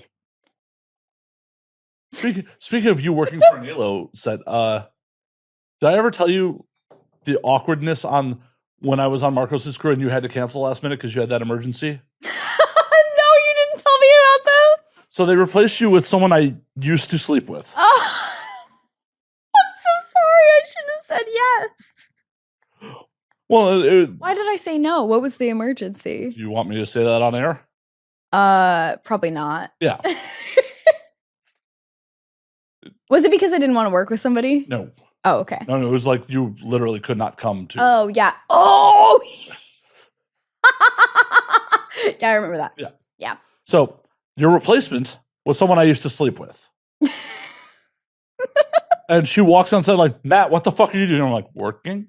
And like, it's not awkward for me. I don't care. Mm-hmm. And like, kept it professional all fucking day. And as Marcos is doing the exit interview with her. Marcos is great, by the way. Oh, one of my favorite directors to work for. Like, Such a good director. And I will, good director. 100%, like when anyone's like, I need a photographer, Vegas, like, Marcos. I'm always to this day. Yep. Like, I love working for Marcos. Best director I've ever worked for. Yeah. And she's doing, you know his exit interviews. They're funny. Yeah. And she said something, nice to me. I'm like, that's the nicest thing you've ever said to me. And she goes, I used to fuck you in front of everybody. I'm just like, well, I wasn't going to bring that up. I wasn't going to bring that up. Shit. And so we finished the exit interview. And then Mark was like, can you drive her to the airport? Because, she's flying back to LA. I'm like, sure. Like, I don't care. But I was like, there were some unanswered questions on like why shit didn't work out. Mm-hmm. And I was just like, what the fuck happened? And she's just like, in my mind, the reason it didn't work out was like she didn't live in LA at the time. Okay. And I was just trying to spend time with her while she was here for like a week. Like when that makes sense. I was just like, let me know when you get upset. Like, let's, yeah. I was just trying to spend time with her. But she's working. Right. And I wasn't upset about it, but I understand. But I also felt like when she called it off, like that she felt I might have been smothering. And I'm just like, if you lived here, you would not get this much attention. But you don't live here. I'm just trying to. Yeah, you're just trying to take advantage of the situation when it's here. Right. That makes sense. And then I'm like, and I vocalized to her in the car on the way to the airport, like, is this what happened? She's like, no. You got me drugs one time, and I decided I don't need to date people that will get me drugs. I'm like, that's what it was. Yeah. And I'm like, you asked me to get you drugs. I did. She's like, but we did. I'm like, no, I don't do that. I just got them for you. You asked me to. So you got closure because I canceled. Yeah. Great. You got a funny day on set and Beautiful. So then I should have canceled. Yeah, I don't know. Like, I'm not mad at it, but it was just a really comical day. Cause like, I was keeping it professional all day. I was gonna bring up that like we used to fuck, and then like she brought it up in front of everyone on the exit. Oh my interview. God. She just told everybody. Yeah. She shared all the tea. Yeah, it was just like, I did warn Marcos like when I found out she was the replacement before she got on. So I'm like, just a heads up, I have zero issue, don't care, but you need to know. Yeah. Her and I used to fuck. Yeah. In case gets weird on her end. Yeah. Super fair. Only in this industry, it's just like, oh yeah. This industry's funny. Yeah. Well, I mean, it also was very validating to have her brag about, like. Were you there as an extra? What were you doing on set? Yeah. PA? Yeah. Okay. Yeah, that makes sense. Yeah, no, I was working on Marco's crew for a handful of months there. Shit. I missed you. I missed you the whole time you were working on Marcos's crew. Yeah, I mean, sucks. It was only about 90 days. Like after about 90 days, he's just like, I need someone who's in Vegas. Yeah, that makes sense. And he's like, I'm not getting enough work for you to justify like moving here for this. I'm like, I get it. Like, yeah, I think it was kind of an awkward conversation because like he, felt a little guilty about letting me go, but it was just like he felt he needed to let me go, and it was just like, thanks, man. Thank you for the opportunity. You really like fucking helped me out. You really saved me. Like I'm bummed that like I couldn't keep it up to standards that you wanted to keep me on. Yeah. Well, not any resentment towards like I'm thankful for help. Thanks, bro. Yeah, no, because literally Marcos took me on because Xander asked him to after I got let go from the musician I was working for a little while. Homie. Mm-hmm. Like was working for that musician in Vegas for a minute there. And, when that didn't work out, I was like, I need a fucking gig now. And Xander's like, let me talk to Marcos. And, I'd known Marcos for years. So it's not like, hi, this is Matt. Yeah. Like when I lived in Vegas, Marcos and I and Ethan Cage used to go to metal shows. Sick. Yeah, Marcos is great. Marcos shoots for Brazzers in Las Vegas. And is he back to shooting for them? Yeah. I shot for Marcos. That's who I shot with Girthmaster last week. Shit. Good. Yeah. But yeah, I had a gig in Vegas for Brazzers and I forgot to get tested. I know. How do you forget? ADHD. I have ADHD. I've had to accept that I have ADHD because I was so looking forward to that shoot. I was like looking forward to it. I had so much shit planned out and somehow I forgot to get tested. I was so fucking pissed. But that was for Tony's crew. There's 2 crews that shoot in Vegas for Brazzers. Mello's crew, Tony's crew. Used to be Marcos's crew, but Marcos doesn't really work in Vegas anymore, I don't think. Or maybe he doesn't work for Brazzers anymore. I don't know, but he doesn't shoot for Brazzers. That's what I was asking. I'm like, you were shooting for Marcos? Like, I never. I think I shot for Marcos once.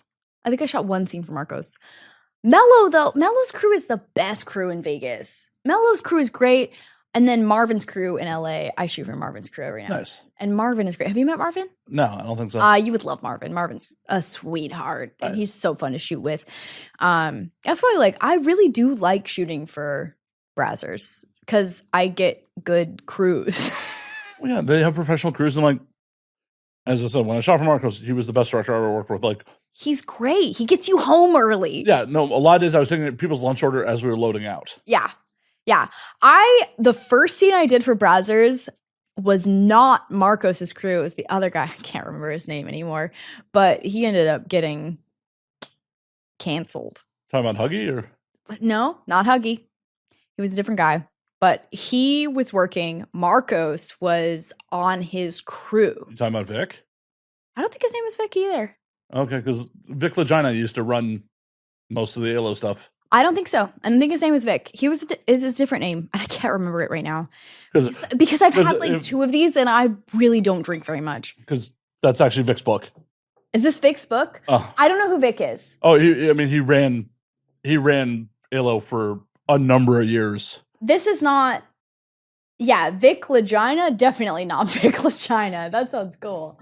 No, this guy was just a guy, but he had a crew, and Mello was on that crew. Okay. He was an extra in the first scene that I did for Brazzers, and after a couple of scenes, suddenly Mello was the director. Funny how that works.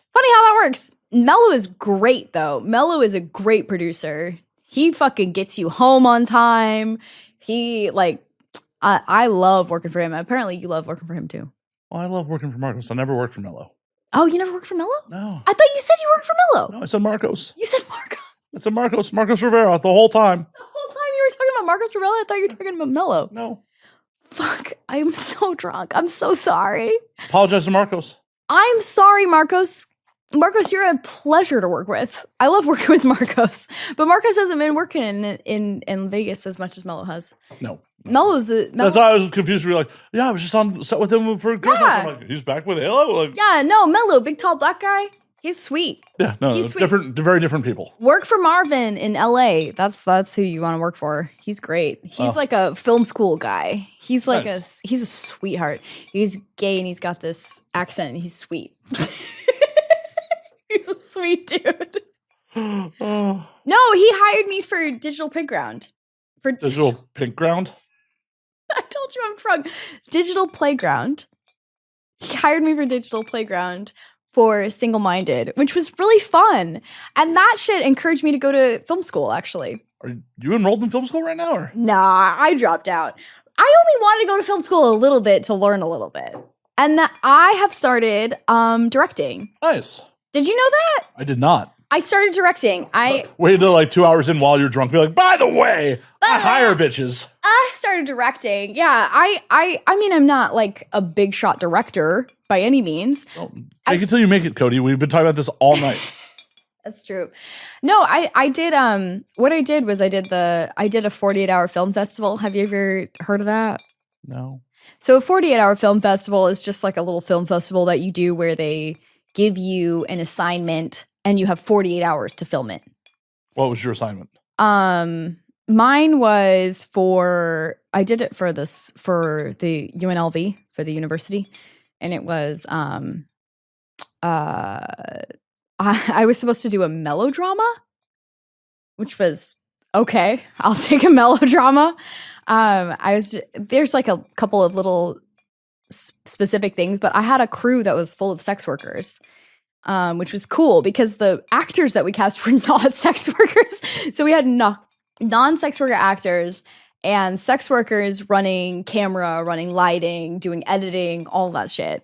Our industry is so much more efficient than mainstream. It is. That's why I thought we were perfect for them for the 48-hour. Plus, I really just wanted to give myself an opportunity to be a director in a like low pressure environment and let other people practice. Oh yeah, because important time, 48 hours is a lifetime.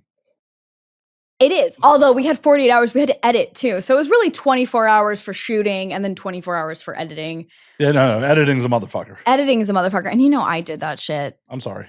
You edit too, so you understand. I do? I thought you do. We talked about editing. You've edited for people before. You don't edit these. Do you edit these? But you've edited for models before, haven't you? No, never. Never. No, I have a whole team in the back room. Same. I have a big team of people and I pay them to edit all of my videos. Oh, I don't pay them. What do you give them then? Green cards. Green cards? Or sorry, what's the visa I'm technically giving them? I don't know. Gold? No. Gold now? No, there's a special visa for and I'm kidding. No, I edit all of this. I constantly like I have I'm on deadline for 2 scenes for someone else. You know. No, I edit constantly. Like it's in my bio, editor. Yeah, editing is no fucking joke. Well, and I was bitching about this on Twitter like a day and a half ago. The biggest problem with this industry is people don't want to spend the money on editing. That's why I won't advertise my services as an editor. I'm a good editor. I've sharded. Jesus Christ. I'm sure that's happened once or twice. I am slurring. You got me fucking slurring. No. You got yourself. This is self-service. This is self-service. I do get myself. No. What were we talking about? Your editing service. Yes, editing. I've started offering video services, videography, directing. I've been directing. I have set up and fully produced a scene now for a director. I'm going to do another one soon. but I haven't offered editing yet because I just don't think they pay enough for it. It's a motherfucker because it's one of those things where like I feel I charge a reasonable rate if your shit's done right. Yes. If it's an easy edit, that's fine. Right. And the problem is when people fuck it up, and they fuck it up all the time, they don't understand why is this going to cost so much more? I'm like, I don't know, because I have to keyframe the exposure every 10 frames.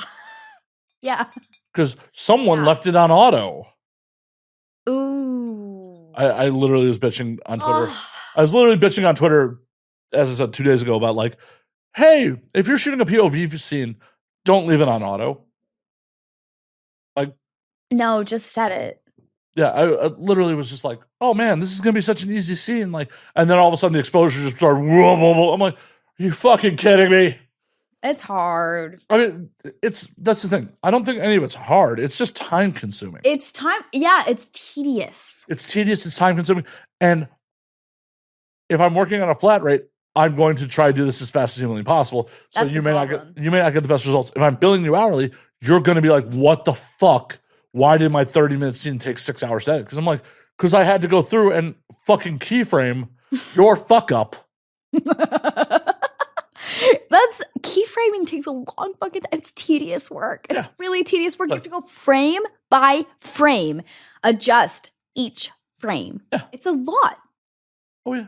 Oh. It's a lot. It's tedious. Yeah. I had a client a couple years back ask me she's like, oh, well, for the OF sub, I accidentally took him out to a public place and like there's a whole family behind us.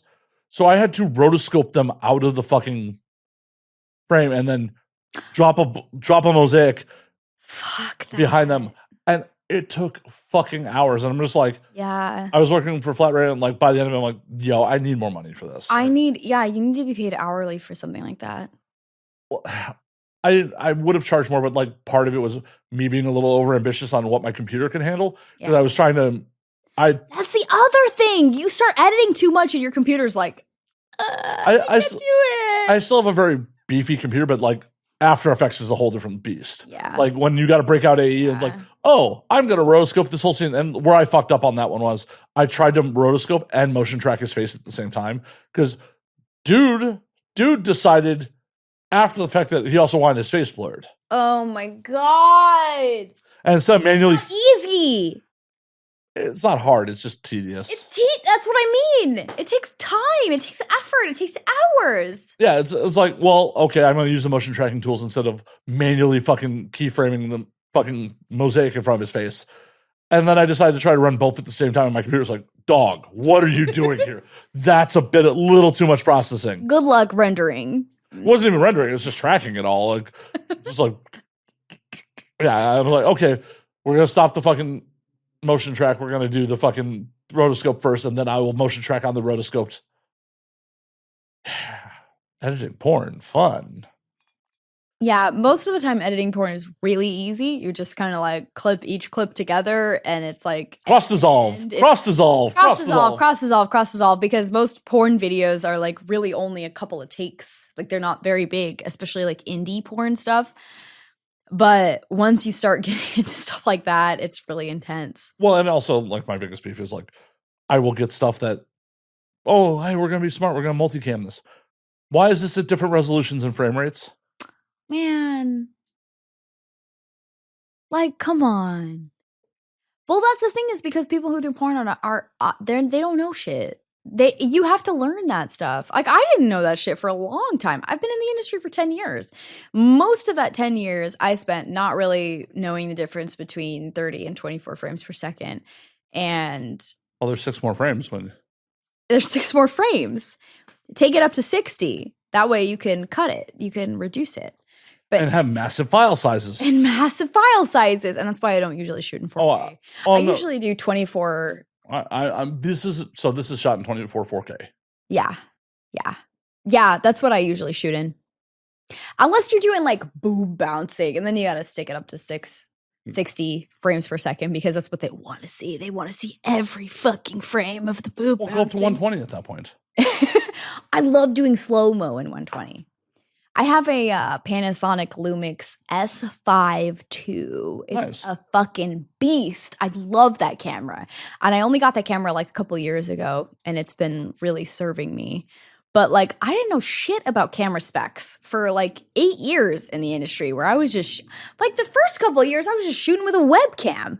Yeah, well, because it's one of those things where like a lot of the shit is overkill. Like the fact that I'm True. I'm shooting this podcast on Cinecams, like the fact that this isn't 10-bit 422, Yeah. 4K, 10-bit. Yeah. 10-bit. But the thing is that people who are jerking off, they don't really care about that. No, well, do you think people will listen to podcasts when it's going to be so compressed on YouTube? Give a fuck about all of that either? No, they don't. It's just more so I have space to play with, and I'm not breaking things when I'm making corrections. Yeah, that makes sense. And You ever shoot in vlog? so because I'm a Sony shooter, it would be S-Log. S-Log. Oh, I didn't know that. Mm-hmm.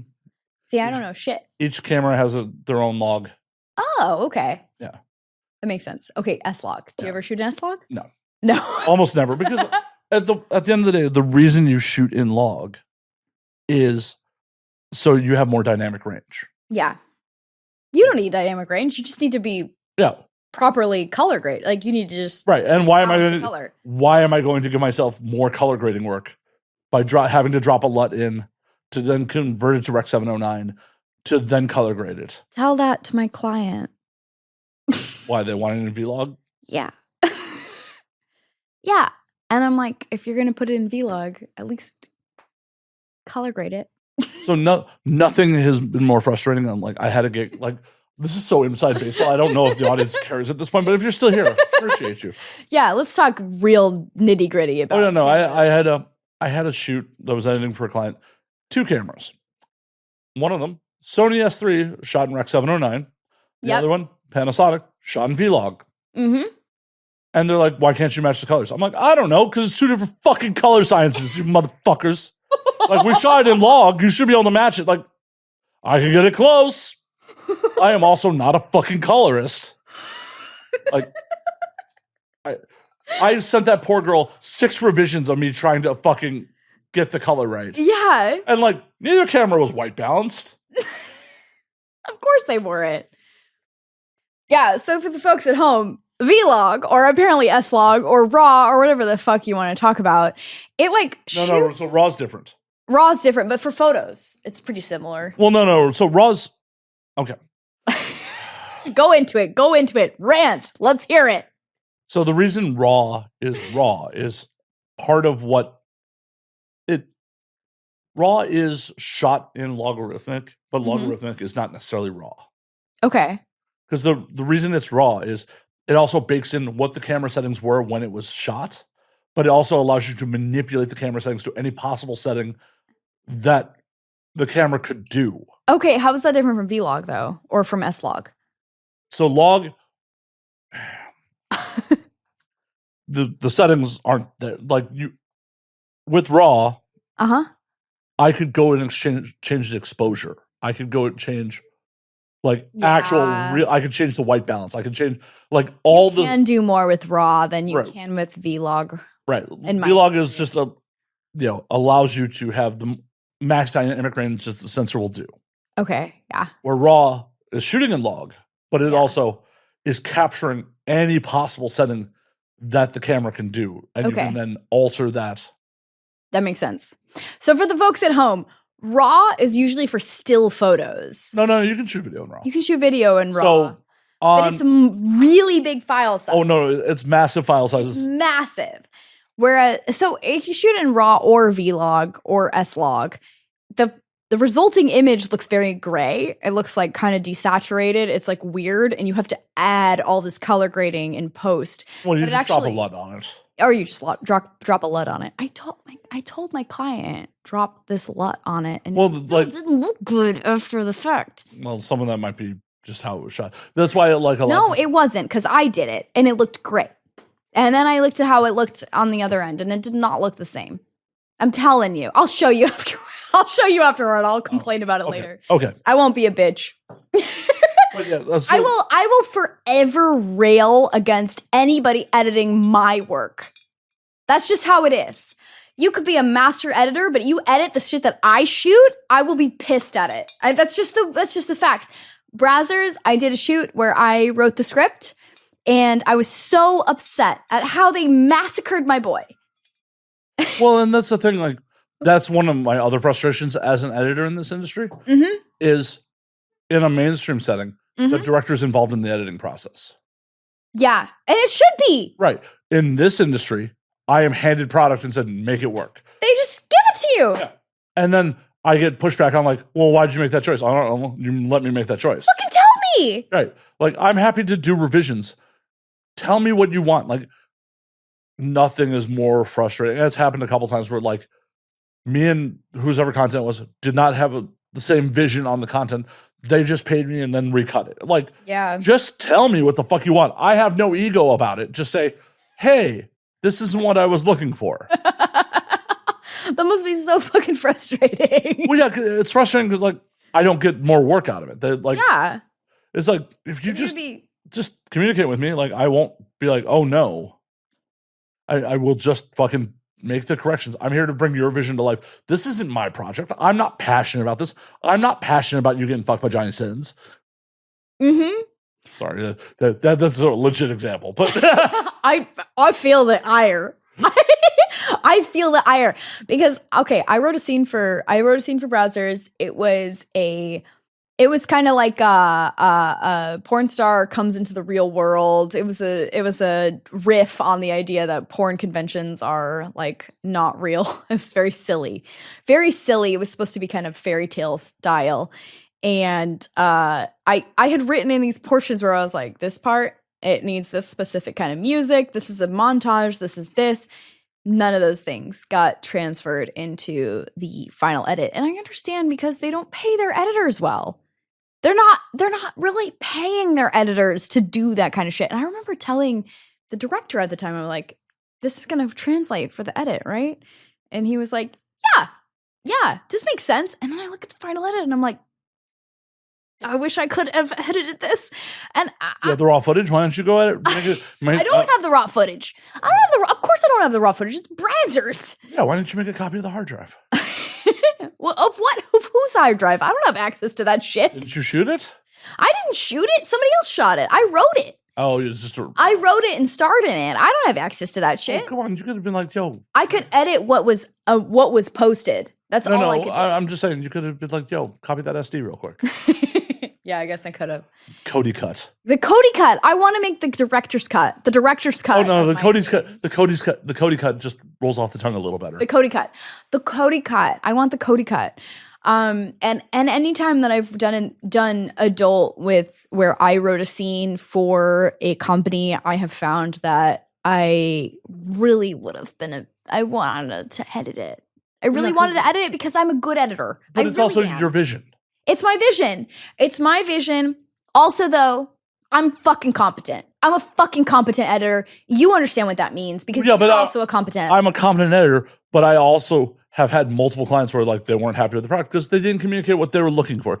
So they're just like, go. And I went, okay, this is what your budget. This is the edit you're going to get for that budget. Like, you didn't tell me your vision. Exactly. And that's why I do a lot of stuff, fetish stuff, giantess, vore, shit like that, where you need like kind of practical effects. You need to go dip into your green screen work. You need to do chroma key. You gotta like shoot like Mighty Morphin Power Rangers. Yeah, you gotta dip into that shit. I'm never gonna trust an outside editor with that shit. I do that. And I do that decent enough. I will also scream bloody murder about people who do not understand how to light a chroma key. Because like I got handed a client project where they decided they were just shooting. And this wasn't even porn. This was a podcast. Ooh. And they decided to just hang a green sheet behind them. And I'm like, I'm going to chroma key the best I can. But like, there's wrinkles in the fucking sheet. Yeah, see, that's me. I have wrinkles in my fucking sheet, but I'm never going to ask somebody else to chroma key that. That's up to me. Right. But, and I got it done. But it's like, that's hard. That's fucked up. You need, like, lighting a green screen is hard. And you need a lot of space for it. Yeah, otherwise you get bleed. And yeah, it's like, why is there a green halo around their head? You can't do that shit. I would never pass that shit off to an editor. I would not. I would do it myself, or I'd figure it out. Well, yeah, but these are people I was regularly editing for. Yeah, so that makes sense. Like, here you go, Matt. I'm like, why would you do this? So people are handing you green screen work? Yeah, I'm very competent with chroma keys. So, okay. Have you never seen any of my wacky pandemic stuff that I was doing with chroma keys all the time? I feel like I do remember that. I feel like I do remember some of that stuff you were doing. You were making some like fun shit. Like, do you not remember me asking Caesar where the orgy was? That sounds familiar. Yeah, like when I had all the time in the world on my hands, because like at the time, since we were doing the podcast remotely, this whole area, like I had a green screen set up here, like a green screen mat and a green pop-up green screen like set up here, and I was just shooting shit all the time, like right here. That's awesome, man. I'm gonna move soon. I'm gonna buy a house soon, and I really want space for a green screen, like proper space for a green screen. My green screen setup is shit. I want good chroma key green screen shit. I want my green screen to be taut. I want it to be well lit. I'm so excited for that because I do giantess shit. I do Vore shit. See, when you do that, you got to do me a solid. Buy chroma key sheets. Yeah. I need someone to make like a scene that like the bed's full on chroma keyed too. Wait, what did you say? Like the bed's chroma keyed because they sell green screen sheets. Sheets like for the bed. Yeah. Yeah. Like I want people to make just weird shit where like the bed's like flying through space and shit. Like that's great. See, yeah, my shit that I do is like fucking so fetish heavy that I'm not even on a bed. I'm just I'm somewhere else. Well, it's one of those things where like you can just buy chroma key sheets and no one uses them. That's crazy, actually. Yeah, when I move, I'm gonna have my own room as a studio, and yeah, I should have chroma key sheets so that I can fucking chroma key that shit out. Plus, now with fucking AI, you can get it pretty good. I'm old school on that shit. You know what? That's pretty hardcore because AI, like one of the best applications of it is for podcasting. They have so much AI tools for like cutting out certain audio. They're not very good. No, I've never really used them personally, but I've played with all of them because anything that will speed up my workflow, like I'm down. Yeah. I would say like I'm anti-AI. Don't worry, like, I'm fucking anti-AI. But like, if the AI is actually making your workflow better and it's not getting in the way of, it's not doing the work for you, it's doing tedious work for you, I don't really see a problem with it. So like, I do use what claims to be an AI tool. I don't know how much of an AI tool it actually is. I use a program called Autopod where on the multicam, it will automatically do the talking selection based off the audio. So it like swap the viewpoint based on who's talking. I don't have to manually do that shit. See, like that's what AI should be doing. But I don't know if it's actually an AI program or they're just calling it an AI program. Yeah. It's like, there's 2 audio tracks here and you're cutting to the person on track A. Like, there's audio coming from track A. Let's switch to that camera. Like, I don't know how much that's actually AI. Like, really, genuinely, I am very anti-AI on the creative generative front. That being said, like, if you can use AI to speed up your workflow in a way that doesn't take over your creative choices, like, why the fuck wouldn't you? Like, weren't we all out here being like, I wish robots would fucking do our dishes for us, do our like tedious work for us that we already know how to do so that we had space to do creative work. That's exactly what that is. And there's also, I will say some exception on the generative stuff. Yeah. I follow a couple like generative artists that make some really bizarre shit that like, I don't know like what the feasible budget would be to create this stuff if you were not doing it via generative AI. Mm-hmm. I'll show you some of it when we get off camera. I'm super down. Like it's a weird Korean artist who makes like weird metal videos with generative AI. It's bizarre. Yeah. I know you'll appreciate it. I probably will. Like, you and I talk weird cartoons all the time. Oh yeah, I do. I love cartoons. Cody. I hate to do this. We were actually going to call last call because we're running out of card space. I'm sorry. I'm running out of card space. It's because I chose to get drunk tonight. You did. I did. You absolutely did. But on the plus side, once we get off air, I can turn the air conditioning back on. Hell yeah, air conditioning. Before we get you out of here, tell them where they can find you other things. Yeah, I'm Codi Vore, CODIVORE. I'm on Twitter, I'm on Instagram, I'm on OnlyFans, I'm on ManyVids, I'm on Your Vids, I'm on Minx, I'm on Sex Panther, Clips for Sale. I make Vore content. If you know what that is, then you can find me. If you don't know what that is, you probably don't care about it. But you can find me CODIVORE pretty much everywhere. I make hardcore porn. I can make fetish porn. I'm a fetishist. And I'm a fan of Slayers. We're friends, and come hit me up. So it's so like a weird dynamic because like I'm a fan of Codi, but not necessarily Codi's content. Yeah, fair. I don't think I've ever consumed your content. It's like Codi's like, I'm a fan of your content. I'm like, well, that's uneven. Until next week, drink up, motherfuckers. Yeah, drink up. Drink for me. Oh.